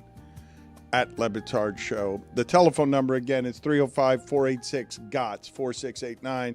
We've mentioned Stugotz. We've mentioned God Bless Football. Billy, can you give me anything in the way of an update? Because I asked Stugotz this yesterday. I'm like, are you guys going to Lake Tahoe or not? And I got a plume of blue smoke he spit in my face, like from heaters and disease, and no truth. And so I don't know whether you guys are going to Tahoe. I know that God Bless Football is going to be more often during football season. I know God Bless Football has new studios and is going to try and grow as a business. I don't know what's going on with Tahoe. Do you know what's going on with Tahoe? It's definitely a maybe on the Tahoe situation. Stugotz he's dead set on going. It's just a logistical thing, and as you know, Dan, it's hard starting a business, and now we're paying for things out on our own. So if I want to go to Tahoe, I'm going to pay out of pocket to go to Lake Tahoe. So I'm have to talk to the missus and say, is this financially something we're going to do? And we're out there. We have deals coming in soon. So at some point, we're not going to have to pay out of pocket for these things. But at the moment, until those things are signed and the I's are dotted and the T's are crossed, these things are coming out of pocket. In the interim, you guys should support God Bless Football and Stupodity and StuTube. He is working very hard on those things, and that is the reason that he is around less, because by the time of football season, he's going to want to be making God Bless Football a lot more often for you. But right now, you can get it. It's pretty easy to find all over the internet, and he is doing, I don't know what the schedule is, though, Billy, because he hasn't informed me. It's nebulous, and I've asked him several times, like, I want to promote the things that you're doing. Tell me what I need to know. And again, it's just it's a lot of smoke. No, I mean, it's hard. I mean, we're balancing two responsibilities at the same time. The schedules here are not super consistent, so sometimes we have recording days that are one day, and then other times we're not scheduled the same day. So we're trying to make it work in the interim, but we're working on it. It's getting out there. God Bless Football. Please support the things that Stugotz and Billy are doing. I want to put a few things in front of Zloow, who is a judge, a journalist, a lawyer, a race war expert, and a doctor. Right now, I'd like to speak to the judge, if that's okay. Yep. You have something that you have to go to? You need a costume? Okay, you have... All rise. The Honorable Jonathan Zloow now presiding with prejudice. All right, so we have imaging here on a prejudiced judge, John Zloow. Does anyone call you John? Or It's weird that you decided to call me John. I see there he's got to switch headphones. Yeah, here. switch This is headphones big. because he's got Judge. He's got a thing he's got to put on his head. Okay, because he is Judge Dredd. What year was that movie? All Judge? rise. The Honorable Jonathan Zloow now presiding with prejudice. What movie? What year is Judge Dredd? A Sylvester Stallone movie? 1995, the year I was born. Okay, very good. Was he ever a Johnny? Were you ever a Johnny as a kid? Nope. Really? Never? Nope. Nice try. Why not? Wait, nice try. It's not a trick. It's just a question. Nice try. Is Mike Ryan allowed to root for Florida Panther Brad Marchand next year? Okay. So Brad Marchand signed a 6-year deal. Great day for the Panthers. Great day for the Panther fan. But Mike Ryan has been saying that Marchand is dead to him. He doesn't even want him on the team. And now apparently Mike Ryan said he's okay with it. Is that what happened? It seems like he's okay with it. You're not really answering the question. You're asking. I'm trying to gather more, evidence here. More information. Okay. So he's back on. He's on the bandwagon. He's back on the bandwagon, and he wants back on to enjoy Brad Marchand's career. All right. So again, what's the charge? Is Mike Ryan allowed to root for Brad Marchand next year? Mike Ryan is allowed to root for Brad Marchand. There's no timetable on how long it takes for you to come around on a player. It didn't take him that long. I'm willing to look past it. He is allowed to root for Brad Marchand now. He is. I rule always with prejudice. Is Greg Cody allowed to roll up or leave a funeral playing Beach Boys music too loudly in his car? Greg Cody claims that this was a bonding point between him and the deceased. It's very rare that someone would pull up to a funeral with not only music blasting from the car, but Beach Boys Surfing USA blasting from the car. Can you tell me again what the charge is? The charge is Greg Cody allowed to leave or go to a funeral playing Beach Boys too loud in his car? Okay, I know what the charge is, and he is guilty. He is not allowed to do that. It's disrespectful to the deceased to pull up with music blasting, and then you claim that this was a bonding point. Very disrespectful with prejudice. It'd be like if I was jamming to Pearl Jam if you passed. That's not allowed? It's like, why can't I would want to celebrate you. It depends. Does everybody know that this was a place that we bonded? It depends. Because of course it depends. Because did anybody know that Greg Cody and the deceased, that this was a bonding point? Sounds like it's Greg's word against everybody. They didn't know, and then he informed them. No, you need proof. He's guilty. Sometimes the way Zloow enunciates words, it like rattles around inside my skull a little bit. Does that happen to you guys? What are you talking about? Yeah, put it on the poll at Le Batard Show. Does the way Zloow pronounces words rattle around in your skull a little bit? Not guilty.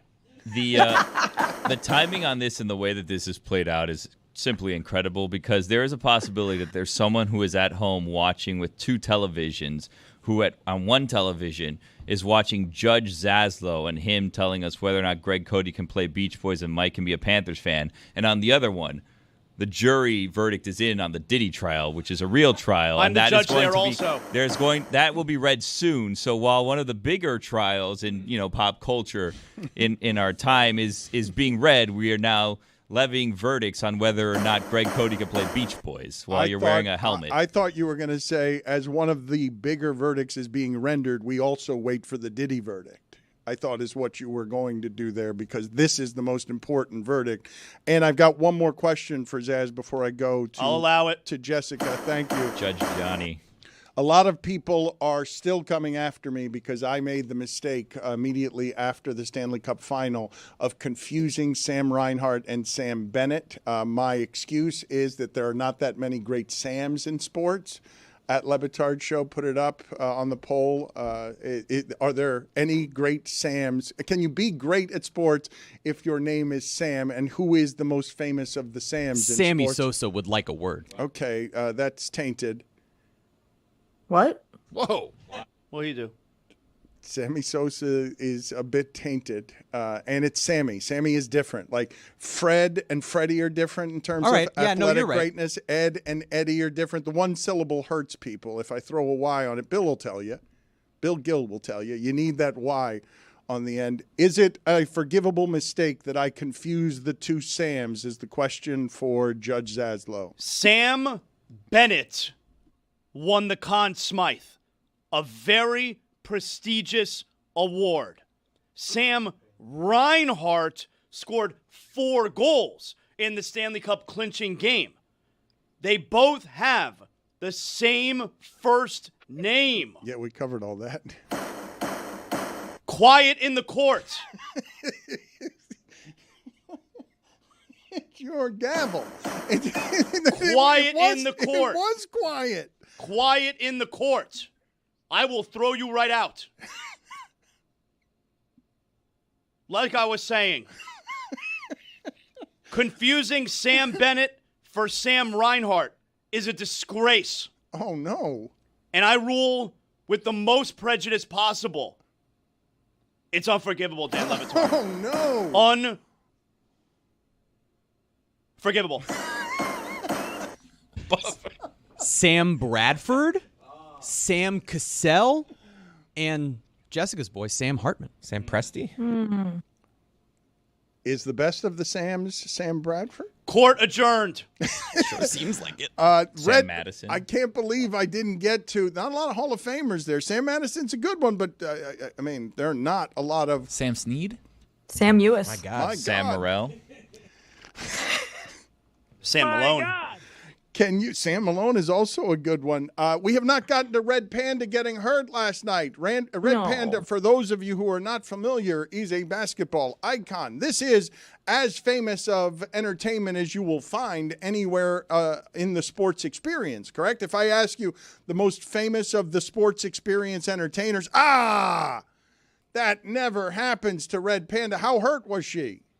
Well, apparently, according to Ben Pickman from The Athletic, former coworker of mine, actually, from Sports Illustrated, she was wheeled off in a wheelchair and was seen leaving in an ambulance, and it appeared that she may have hurt her wrist, which, I mean, you can see there she's waving and, is walking off under her own accord, but really sad, kind of put a damper on the whole evening. Obviously, everyone was talking about this as being the big injury from the Fever Lynx game in the Commissioner's Cup, Red Panda.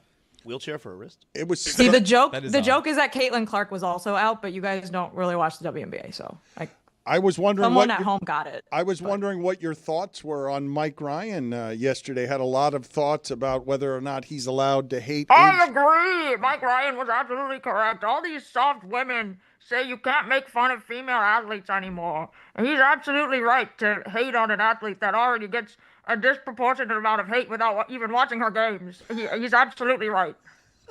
He said irrational. Do people not get that? Irrationally. It means no ration. Tony, I love your work. Absolutely. Thank you, Sergeant Spain. Somebody finally said it. I mean, I do enjoy the idea of I'm allowed to hate, right? As long as it's irrational. I'm saying it's irrational, so allow me to hate. The qualifier's there. Irrationally. Right. So you just allow me to hate. I'll just say this. It was a bad look for Mike yesterday, and I am just referring to the mustache. Yeah. Okay? We don't even have to go further than that. We really don't. It is a terrible mustache. Can you guys get me some of the information on Bezos' wedding that people are protesting in Venice? Because I know that the wealth disparity right now throughout the globe is something that a lot of people are now paying attention to. And Bezos is doing something so grotesquely opulent around his wedding that you have people in a city that is used to tourists who are deeply offended by him bringing all of his American money to Venice and essentially just buying the city for his wedding. They used it as a means to be concerned with the general over-tourism in Venice, and this was a perfect example. So this was in San Giorgio Maggiore in Venice, but based on projections by Forbes, it cost $25 million for the wedding. Guests paid approximately $900,000 each for their 3-night stays at luxury hotels based on the projections, those including Oprah Winfrey, Gayle King, Orlando Bloom, basically every Kardashian, Karlie Kloss, Leonardo DiCaprio, Usher, and Tom Brady. They rented 30 private water taxis to escort guests around the city, estimated to cost about $270,000 in water travel for their guests alone. The wedding was catered by three Michelin star chef Fabrizio Meino. It's not important. Based you don't on need to do all three restaurants' costs for number of guests, over $1 million in food and beverage.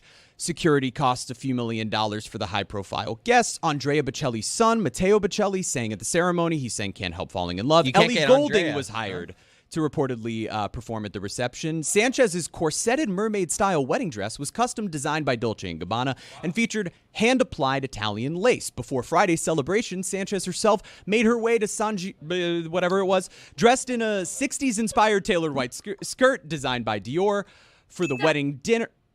Stop talking. Why? That was a lot of info. I still wanted more. Could have used less. 3 days, $900,000 for the hotels. And You cover that if you're Bezos, right? Yes. No one. Oprah did not pay to go to Jeff Bezos' wedding said $1 that they million. did. Those estimates, by the way, like I'm not questioning Jeremy at all, but like when everything is reported estimates, it's like that thing when the Super Bowl's economic impact is $30 billion to a city, and it's like, yeah, we still can't pay for schools. So where'd all that money go? They did the Like, math I don't in think the any article. of that is I real. just, figured I was going to get projected. too many details. You just say anything is projected this, projected that, and then it buys you time. Yeah, I project that Little Havana is going to be revitalized by Marlins Park. Okay. I think there's a urologist office in the parking garage, and that's it. He's the richest guy on the planet, and you want him to have a cheap wedding?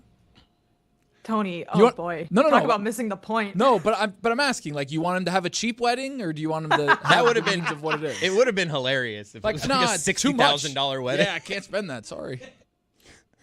Rent out the ballroom. We are Little Havana. so doomed, Dan. I have nothing to say on that. You have Jeff Bezos eloping and getting married by an Elvis impersonator at a chapel in Vegas on a Wednesday night at midnight? It would be hilarious. He went $25 million. That was lower than I thought it would be, given what it is that I was reading about the details on it. Dan, but would you go if you were invited? Would you? No. Would you? That's no? not. Come what on. would your You would not excuse go be? What to would you that. say? A who's who of celebrities. Send a You gift? wouldn't go? Why not? If I don't know Jeff Bezos, So why what? would I want to be Neither there? does Sydney Sweeney. Do you think any of Exactly. these celebrities know Bezos? And her and this Tom is like, Brady are canoodling. We're so rich. We can invite whoever we want. Who are the coolest celebrities that make us look cool by them hanging out at our wedding weekend? I'm picturing like just a friend of Jeff's back in the day that like didn't get invited, and he's just like, "What the? Yeah, Orlando Bloom." You'd go Well, in a that's New the York other minute. interesting thing, Chris Cody, is that Orlando Bloom and Katy Perry announced like a week ago that they were splitting up, and Katy Perry apparently was not allowed to go to the wedding, and Orlando Bloom got to go to the wedding. So I don't know how that conversation went down because He won Katy the friend Perry, face-off. Yeah, we know where Katy Jeff Perry stands. flew on his dick rocket like a month ago with Gayle King. So somehow Orlando Bloom still won the Bezos wedding invite in the split up. Docket. Billy, it was moving very quickly there, so I don't know who it is that you accused of canoodling. Was it Tom Brady with somebody? And Sydney Sweeney, yeah, those were the reports that they were spending a lot of time talking to each other at the nuptials. You haven't seen those reports? I have not. I saw a you would have different seen it in report, person had really. you gone. But you took a moral stand against Jeff Bezos for some reason. Like Leonardo DiCaprio, climate activist. He wore a hat, right? That's crazy. That's just his move whenever there's paparazzi around. I saw photos of him in the wedding without the hat, but just like, dude, we know it's you, Leo. Yeah. Like, what? Like, he's always just like, no one knows it's me. Did you guys see, like, I don't know if you guys, like, felt as bad as I did for Leo recently, but it's been rough times for Leo. Like, he recently got in a relationship with a 27-year-old. I saw He that, broke Billy. his 25-year-old rule. Everyone's saying that it's a recession indicator. Kind Yeah. of scary. I mean, it's hard times for poor Leo, you know? Where are you guys on the Bezos wedding other than asking me whether or not I would go? All of you would go? All of you if you had Wait, to pay, well, pay no. your own You way? said- Because keep in mind, you just said $900,000 for 3 days. You had these celebrities are paying for things. You didn't make it free for They me. didn't pay for that, Dan. Oprah didn't pay Well, $1 million the way to go see Jeremy Jeff read Rich it, Bezos people get don't married. pay for anything. Yeah. Dan. They don't pay for Okay, anything. but that's not what the Jeremy secret. said. It's fine that you guys can want your own set of facts, but it's not what Jeremy said. Jeremy said that the estimated cost of it being an attendee is Would around be $1 million. estimated. That doesn't mean that they covered their own costs. I would also like to add that you said you wouldn't go because you're not his friend, but are you open to being his friend and perhaps going to the next wedding? I would not pay. Again, you guys aren't. I No, heard the what. question is, would you go, not would you pay? It's all expenses would paid, you Dan. go? All expenses paid. Would you go? Maybe for the story. Okay. It Like is pulling not teeth. clear whether the couple was paying for the guest rooms, but 2 wedding planners say it's standard for ultra-luxe events like this. So, seems like they paid for the weddings. I love how we're all acting like Oprah couldn't, foot that bill. Like, I think it'd be fine. I'm not acting like Oprah can't foot that bill. I'm saying $900,000 for 3 days seems like a big bill to land on somebody when you're inviting them to your wedding. Across the globe, too. But that's also the classic, would you take $250,000 or dinner with Jay-Z? Yeah. Imagine all the contacts you could make at the Bezos-Sanchez nuptials. True. You think that you're sidling up to DiCaprio in that cap and walking away friends with him? Yeah, I mean, I think that everybody there thinks that everybody there is somebody. They may not know who you are, but if they don't know who you are, you actually might be the most popular person there because they're like, well, who's that guy? Do you have... Like, I know that's Gigi Hadid. I know who that is. Do you who's have that guy? The friend of his that did get invited, do you have that guy, like, going around, like, pitching ideas? Like, I got a movie idea for Leo. I got this idea. Yeah, like cousin Jim Bezos. It's just Stugotz. Hey, right, a bunch of Stugotz. It's just Stugotz walking up to people. Hey, Leo, you want to come on my podcast? That's Tahoe. That's right. We don't know if we're going to Tahoe yet, but we will let you know when it is that Stugotz knows. Or we keep saying we. It's more like they are going to Tahoe.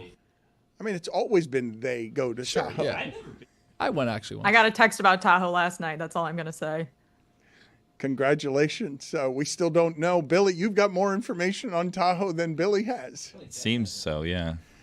I wanted to ask Jeremy if there were any other Bezos facts that there are worth knowing, or if we've scarred. He's gotten all of them wrong so far. So. Nope. Okay, good work by you. What did you think about Travis Kelce's comments, Jessica, on the hardest part about hosting Saturday Night Live, which he did very well, right? He had no issues hosting, and no one had any complaints about what a natural he was. But he said the hardest part of hosting SNL was the pre-show table read because, quote, I can't really read that well. Well, it made me think of this show specifically because A, we know you love SNL, Dan, and B, we have producers who, when we have to do reads, we constantly screw up because of the pressure of reading. Sometimes reading in front of a group can be hard. So I found this very relatable, and it honestly made me think of Chris Cody. So I wanted to talk about it. It also made me think of me. Jeremy, how did you hold up with how it is that you were reading those Bezos facts? Because I know you, like Whittingham, are very particular about every single stumble, and then you had one stumble, and then more of them arrived after that. Yeah, thanks for pointing that out. Jess makes a good point, which is it's tough to read in front of a group, except I would bet it's easier to do so in front of the SNL people because they probably don't seize on every single time that you misspeak. Mm-hmm. So it's more difficult to do it here, Chris. So good for you. We should have Travis Kelce come to the studio and try to read in the shipping container and ask him which one was harder. That would be I think it's a great idea. Free idea. Stugotz can get him, right? Free. I'll invoice you for that. Things are tense today, huh? Billy mentioned earlier this week that it does not feel like 4th of July week. I don't know what 4th of July week is supposed to feel like, but he was complaining because he didn't want his national holiday on a Friday. That doesn't happen very much in general, does it? Like, I just want the extra days off. If I get on a Thursday, I could get that Friday off. And if the Friday feels like a cheat code. And if I get the Wednesday and I really want to be a bad boy, I can try to stretch that into a Thursday, Friday, maybe Tuesday half-day situation. But just the Friday, like a 3-day weekend. So you want the week off for 4th of July is really what you're saying.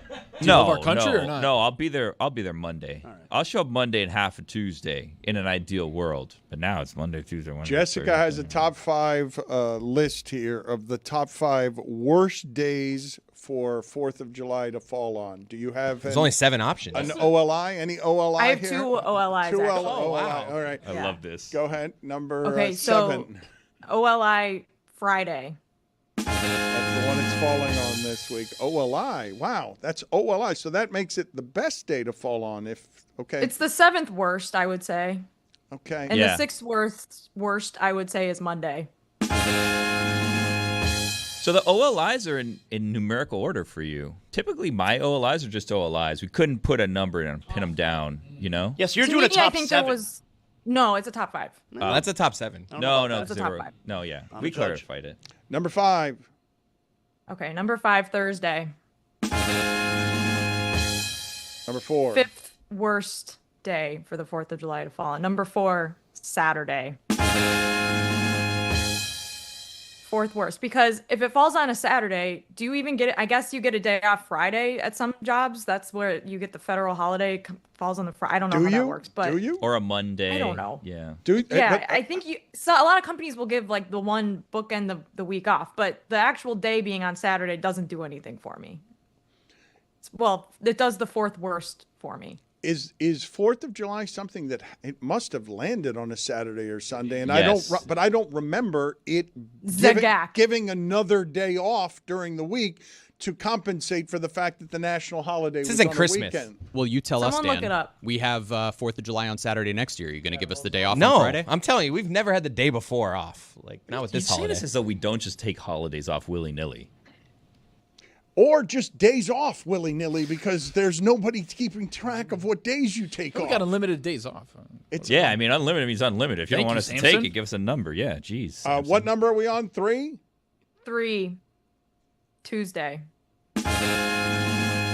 Tuesday is just, that's terrible. That would never be good. It's the third worst because what do you go to work the third Monday best, I and then you get Tuesday off? No, it's a list of the 5 worst days. I love Oh, this this is list. the worst. My bad. I was not following this. Really? Number 2. Number 2. Sunday. No one wants a Sunday 4th of July, Dan. But you may get that Monday. The best Well, of the maybe. 4th of July. We haven't determined. Days to fall on is No. The worst, Dan. The, the worst day See? for the 4th of You're with July. me. You need to apologize to Chris right now. Number 1. I'm waiting for a sorry. Number 1. Go to Wednesday. break.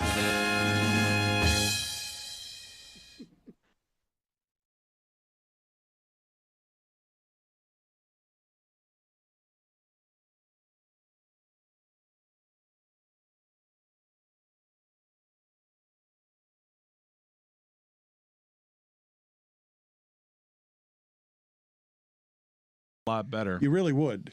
But it's only gotten worse. Well, the solution to everything is hire more people, and then all it happens is more problems. Well, That's what I've again, noticed. Again, the deterioration of everybody's health. Yes, that's part of hanging what's over happening. this show. So, do you have a top 5 nostalgic, syrupy memories instead of hauntings? What? Let's do some top 5 lists to celebrate our time here.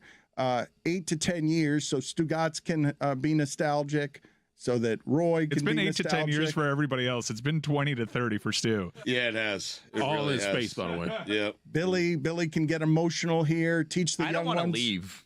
What? I revealed so that not today true. in the Liar. garage. Billy Guys said was- that to me. Yeah, I was Yeah, having a and heater in the garage. He was talking to Cougs upstairs in the garage. I was walking down. Who's Cougs? Cougs? Oh, you know. Well, do you not want Come on, to? Do you Dan. not want to? I am more worried about them finding a body underneath your desk than I am in Mel Reese. I have a plastic container. I have to take all this stuff today, I was told. So That's why you don't want to leave, because you got to clean up. I like it here. I mean, downtown floods. I don't know if we're supposed to say we're going to downtown, but it floods there, and anytime it rains, I'm gonna have to get a boat or a kayak to get from my car. Is it Judd floods here, Apatow sock puppet still over there? No, I think one of the dancers took that. To be clear, we have a day and a time of great hope, and you're already fearing change. You're It's already not fear, as I'm comfortable here. This place is fine to me. Billy's Fear is brought to you by Miller Lite. Just 3.2 carbs per 12 ounces. I gotta see the new studio today. Maybe that'll change things. You don't want to move? You don't want to move? I mean, I don't think I get a vote on this. I think it's happening whether I want to or not. Yeah, we're a little further along. But I am excited for everybody to experience the new building. I've gone over there a couple of times, and I was honestly moved to tears the first time just because there's so much space. So much space to do tears. this. I was, yeah, Wow. because it feels Were like you wearing a hard hat? No. We're beyond that. But not to get too into it, and I'm sure there's plenty of time for nostalgia and stuff like that. But we've been through a lot, man. It's been hard. We've been through a couple of different companies and a bunch of different incarnations of the show. I've had really good memories here, and I've had some professional lows that I would just like to remove myself from. I feel like all those emotions every time I come into this building, which is good and bad, and I'm just really excited for a new mile marker for the company. It feels like actual growth because we're going to do this in a much nicer place, and I'm excited for that. All that space in the new building also sponsored by Miller Lite. killing it. We will get to the top 5. Good contribution so far, Greg. you slur You've, there? Why did he slur there? I mean, when he starts to drink, Miller Lite, yeah. The guy's bleeding. Leave him alone. I mean, he is bleeding. He's got blood coming out of his wound. But Billy thinks he looks look great. though. It Yeah, looks like he's exactly. had work done. Thank you, Billy. I don't think Billy was being sarcastic. I wasn't. I mean, you have a nice haircut, clean shaven.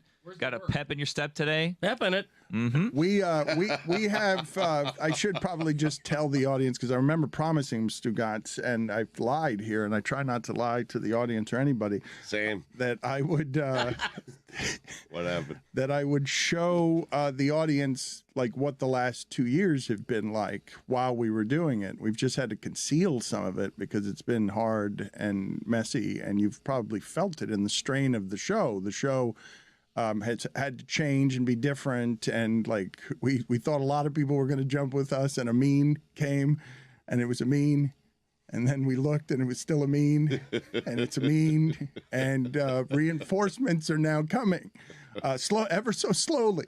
Heroic Pablo What's Torre he doing? running. By the I don't way? know. Yeah. Just help him. Moving slowly. Jesus Christ! Planting something. Did he get the memo of the unlimited PTO that everybody takes around here? But this, yes. Where is he? That was in retrospect, as a company policy, it's delightful. I like it spiritually, but it hurts.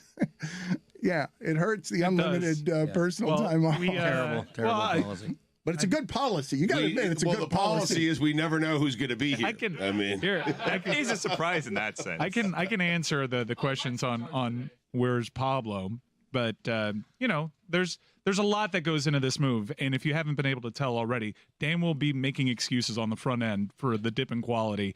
And he's very worried about this move. And Pablo's not here in part because we're all worried about how Dan will take this move. There's a lot of stuff that we're throwing at Dan. We're changing the formatting of the show. We're changing where the show is produced from. And I think just throwing Pablo and, hey, here's another body complicates things a little bit. So we're going to ease Pablo into the rotation. Nobody wants to hear the excuses. And I am making excuses for whatever the content is next week when we're between studios. Dan's excuses are brought to you by Miller Lite. Excellent. What is your top 5 list about? Have you assembled a top 5 list? I'd like to do this a little syrupy if we can, because it's an emotional week for me and for us, Stugotz. It'll be an emotional week next week and the week after that too. Yeah. They're all emotional at this point. Yeah.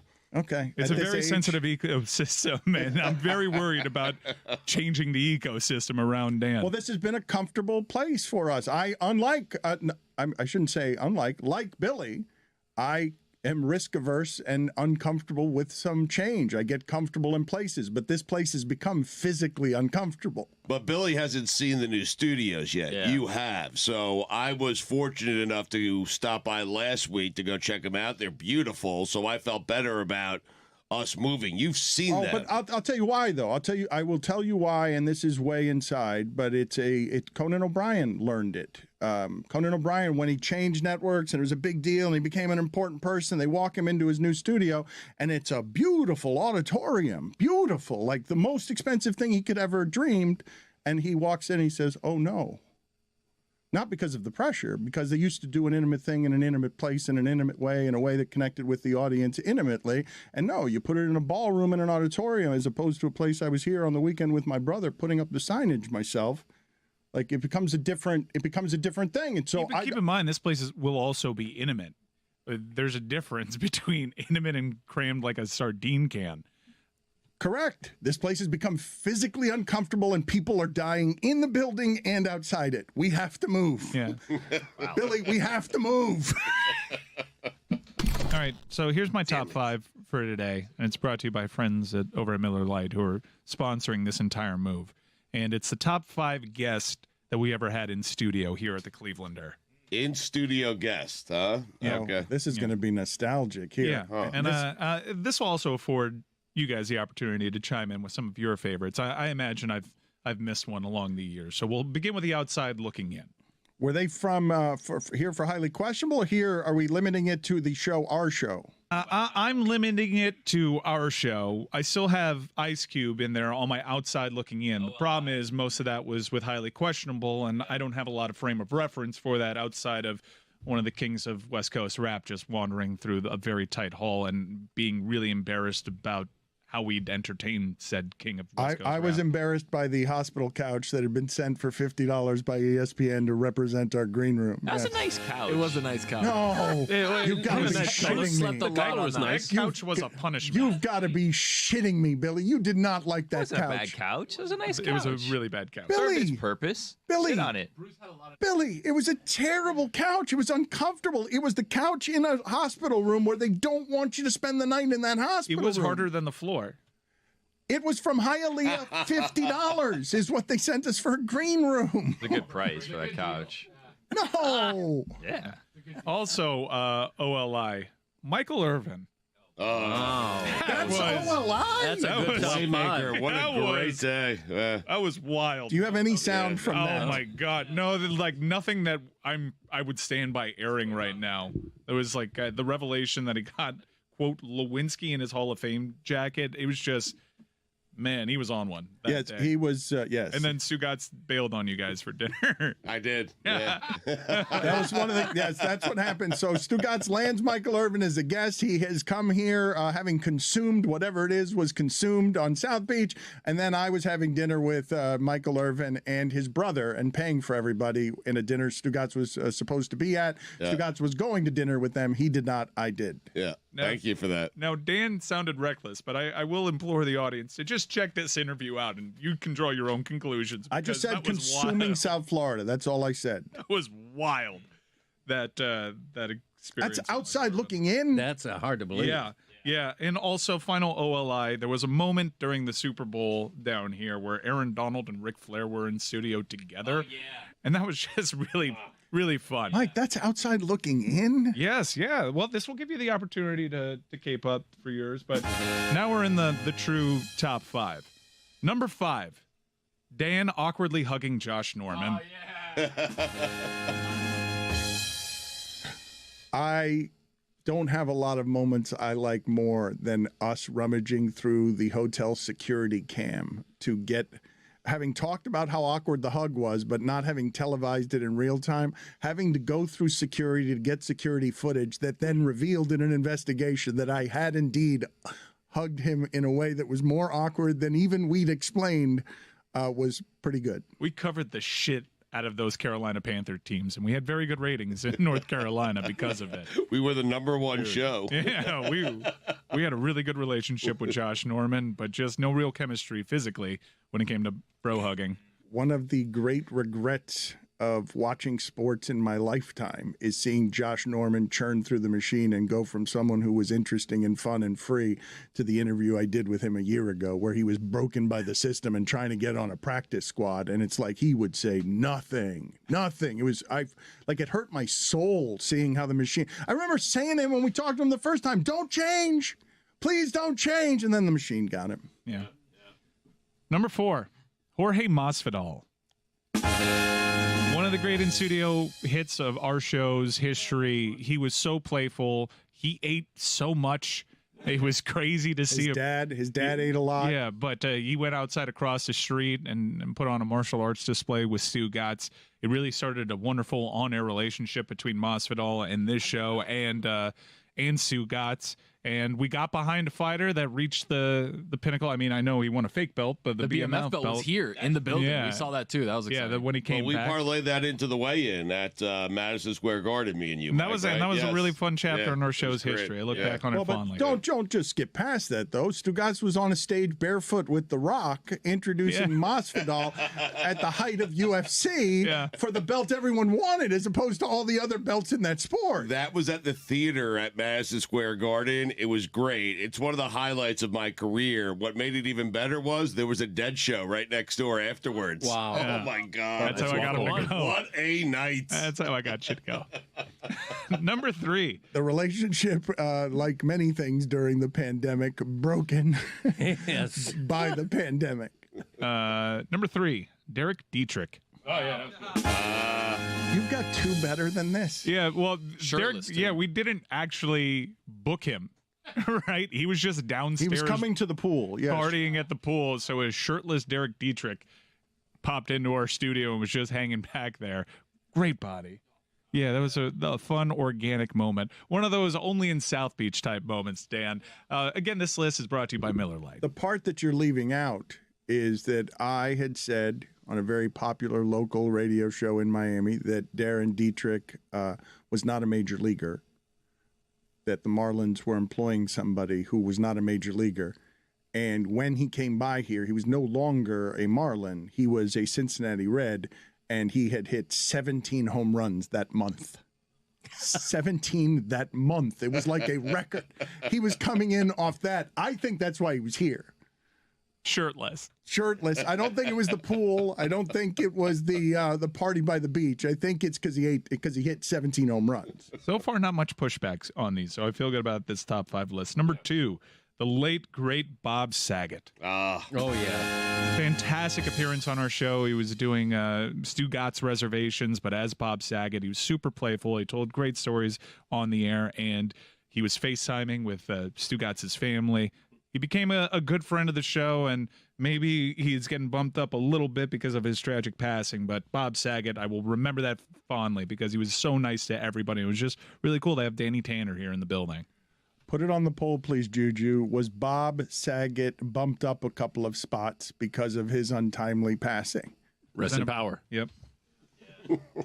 Our thoughts and prayers presented by Miller Lite. Number 1, our move is presented by Miller Lite. Greg Cody's slur is presented by Miller Lite. What? Oh, if you followed, and you know it. Yeah, and you know it. And if you followed this show over the course of 18 years, you know that Dan's favorite show of all time is Breaking Bad. And for the you're welcome. The majority this of our is the best. This is such a good story. The majority of our shows deserves to be number 1. Majority of our shows, I still can't believe this happened. The majority of our show's history was spent making interview requests for Bryan Cranston, and it never working out because Bryan Cranston was a huge star and always super busy. And I'm not really exactly sure what happened. We had a request. Happened. What do you mean you don't know what happened? Yeah, we happened. We had a request in, and this was when Allison was booking guests, and she's on top of everything. But I guess a message back to us that we were approved for an interview never got to us in time, and the message that Dan and Stu would not be in studio never got out in time. We were completely dark on ESPN television. We were just audio only. We had fill-ins. The studio was very dark. I mean, because we had no idea where the lights were. It was George Sedano, Izzy Gutierrez, and members of the shipping container. We get a knock on the door saying, I have Bryan Cranston and Benjamin Bratt here. And my reaction was, what? Like, what? And so we, on the fly, had to fit Bryan Cranston and Benjamin Bratt into that studio with George Sedano and Izzy Gutierrez at the time that there was no one in any industry that Dan wanted to speak to more, and he missed the golden opportunity to interview the dream candidate in Bryan Cranston, and he also missed staring at Benjamin Bratt's gorgeous skin. Really good-looking guy. Billy, you took the newspaper that Bryan Cranston was reading. Imagine having to explain all of this to Bryan Cranston, by the way. We look like such an amateur operation. Well, they stayed sitting in an SUV for like 20 minutes because we were at Fusion at the time, and we didn't have enough microphones set up, so we had to go and crawl under the desk for Fusion to take a microphone, but the cord was about 200 feet long, and it had zip ties tying it to the bottom of various portions of the desk, and then it went under the stage, so we had to cut all of that, take out a 200-foot long cord, and then kind of spool it together and plug it in. And it looked like this giant extension cord just wrapped around where Greg Cody was sitting for some reason. But you all of a sudden got... and the lights were off. You got pulled into engineering and no one knew how to turn on the lights. No idea how to turn on the lights. It was all so surreal. Just Walter White is just waiting for us to figure look, man, shit if we out. go all the way back, Mike, if we go back to original Fusion when we did the interview with Lemmy to try to explain to people... Lemmy! I remember that. To try to explain to people what has been done in this studio. Like, keep in mind, if you've been with us for 10 years, I know that some of you have been with us for 18 years, so you've seen the growth and you remember all of these moments, and we're going to start packaging some of them in our library and remembering them as we transition. We'll probably do some of that next week as we transition.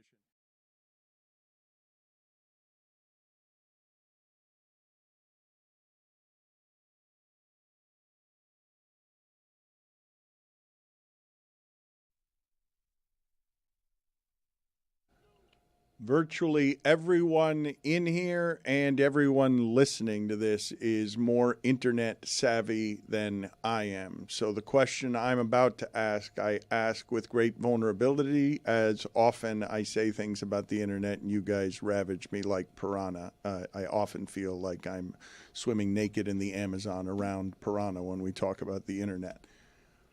I want to know what is happening on a couple of fronts. One, what is happening to information on the internet with AI that makes it so that a simple Google search that I now do is more complicated and more susceptible to misinformation than it has been in the history of Google? And furthermore, on my phone, I am getting an exasperating amount of I am not a robot exercises that I have to go to identifying buses, crosswalks and motorcycles. And it's never just one or two. I have to do it several times. And furthermore, get confused sometimes. Is that guy's head a part of the motorcycle? The rear view mirror's in the motorcycle. When in doubt, click it. Does that? Well, but I just want to know why this is happening to me. Why am I getting 5 and 6 of these instead of one just when I want to Google search something? And then sometimes you click I'm not a robot, and it just kind of accepts it. Do you ever wonder what would happen if you said I am a robot? That should be an option. I feel like Tom Cruise and his crew from Minority Report. Like, they show up at your door when you click on I am a robot. Well, wouldn't you be clicking I am a robot by just consistently getting wrong where the buses and the crosswalks and the motorcycles? It sounds like you are. If you're getting the 5 internet, of those, it think you're getting them wrong. It thinks you're a robot, Dan. Fine, but like, what happens when it figures out you're a robot? I want to know why it is that I'm not getting immediate access after the first time. Is it because I'm getting it wrong, that I'm clicking on a rear view mirror that's not a part of the motorcycle technically in what it is I'm supposed to be proving that I'm not a robot with? To me, I'm always over guessing. So it's like if the toe is on the line, like I'm going towards saying it's a piece of a bicycle or a bus or whatever it might be, because if you're even questioning it, that normally ends up getting you through to the website. Do we not think that the computers can kind of figure that out too? Like, is this the best thing we have to block AI and computers in like the digital age to get to that website or get whatever information that is? I look forward to whatever the evolution of that is, where the computers figure It's out. like, oh, it's a crosswalk here. Bing. I still am not getting a good answer, though, for usually when you guys do I am not a robot, it's one test and then you get to where it is that you want to go. Yeah, I'm good at that. So you guys are telling me that I'm answering incorrectly the first time, and that's why I'm getting 4 or 5. You guys are telling me that the moment I answer correctly, I'm going to stop getting I am not a robot screen. Sometimes you get 2. Where you're getting them right. 5 if you're getting things wrong. If you're getting more than 2, I would think you're getting To something Zaz's wrong. point, Zaz, I don't know if in all of the hats that you wear, if you're a lawyer. You're a lawyer in any of these things that you do? Okay. How do you become a judge? I don't know. Gotta be a lawyer first. Appointee? I don't know. It's possible. Nah, dog. Okay. Well, I'm just asking a question. I'm trying to give you here. It's insulting for someone who went to school to be a lawyer and then you question if they're actually a lawyer. That's I'm all. trying to give you game-changing, life-changing suggestions here for you, an industry that I don't think has existed. Yesterday we were talking about jobs that we didn't know exist, and I was talking about theme park journalist. I didn't realize that was a job. And I think that there's a job out there that hasn't been invented yet, and I think that you qualify for it as someone who is a lawyer, which I wasn't sure. I think that you can be the lawyer that represents robot discrimination.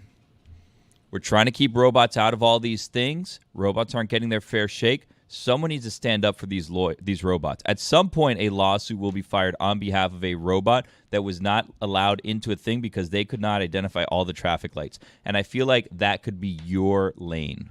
It's so stupid, I don't even know what to say. All right. You're missing a big opportunity here, by the way, because not only that, in the advanced age of AI and robots, guess who helps them? You, right? As they turn on humanity. No, wait. Zaz is a good one. Book He's is closed on with us. Zaz. He's an idiot. He turned down a golden Me opportunity. and you That's start a fine. robo That's firm. fine. Me and you. I like that. We don't need a law. Firmware. Wow. I'm out. Okay, good. We don't want you anyways. $1 billion idea. You just You're not a missed real out, buddy. lawyer See either. ya. We'll You're be a at Jeff fraud. Bezos next wedding. You won't be. I don't even know that robots deal with real money, and that's why I'm out. Buddy, you heard of crypto? Ever heard of Bitcoin? That's not even real. That's not real. You know how banks work? It's all digital now. Catch up, Ones Jack. and zeros, buddy. Oof, you're Don't going give the me way that. of the VHS, loser. It's not real.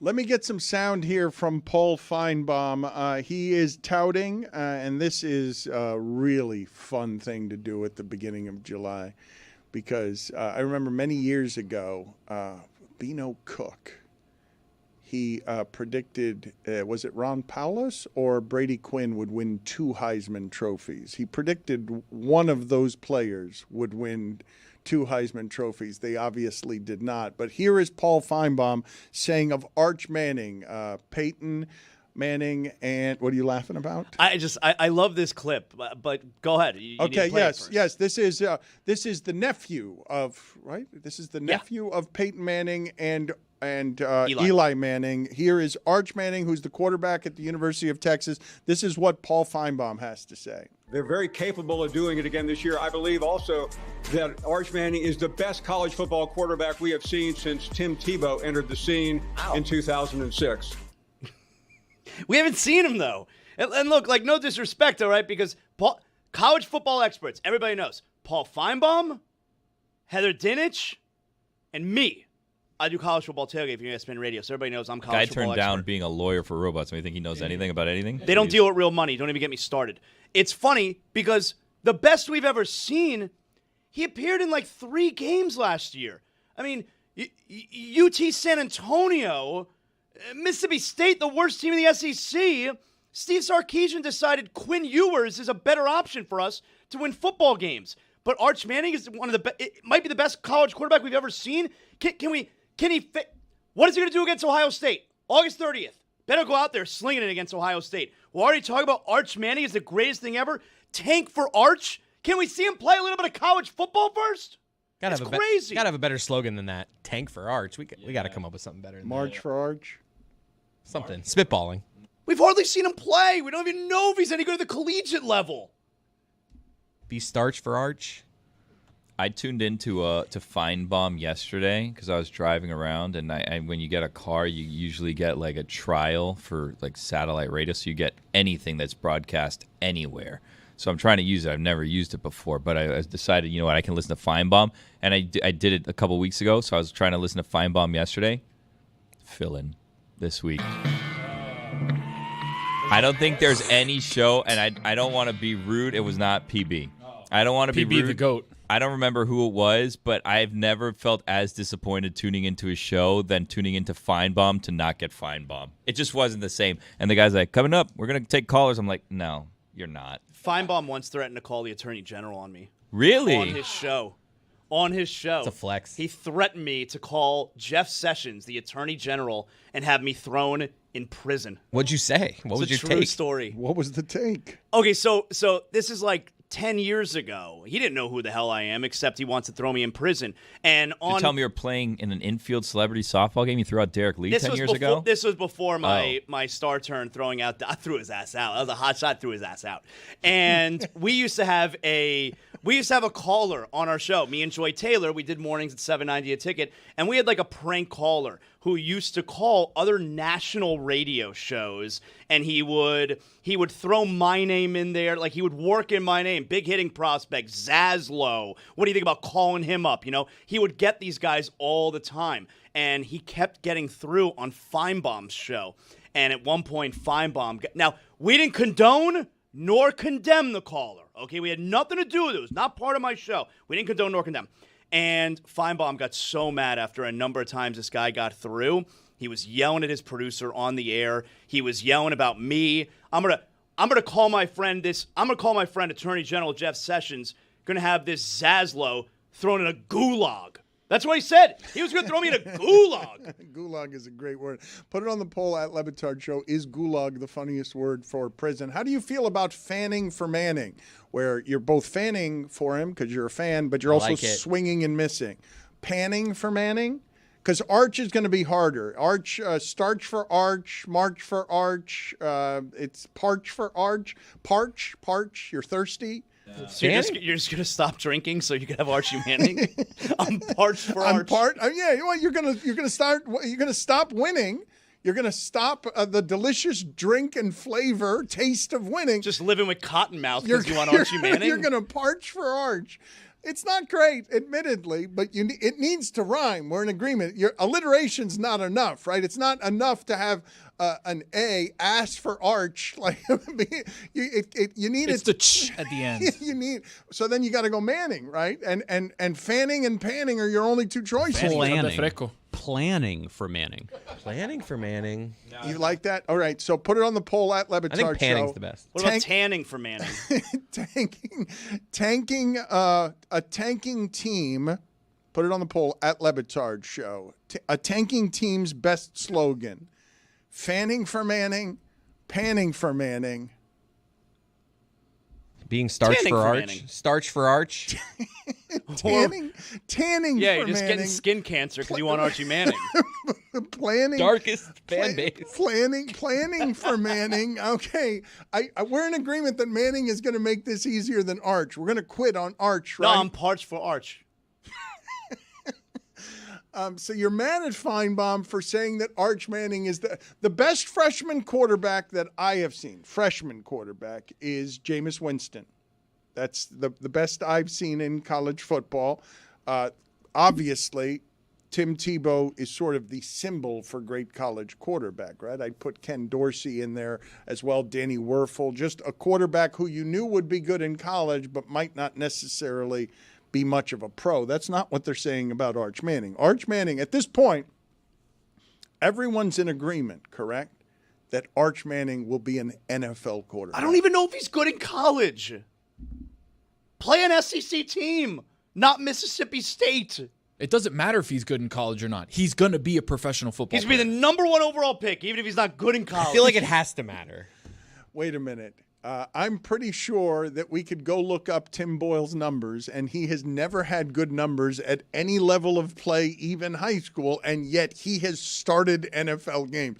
I don't believe outside of injury that there is any sort of chance that Arch Manning will not throw a game as a starter in the NFL. Nathan Peterman was in the NFL, for God's sake. In 3 years at UConn, it was 1 touchdown and 13 interceptions for one Tim Boyle.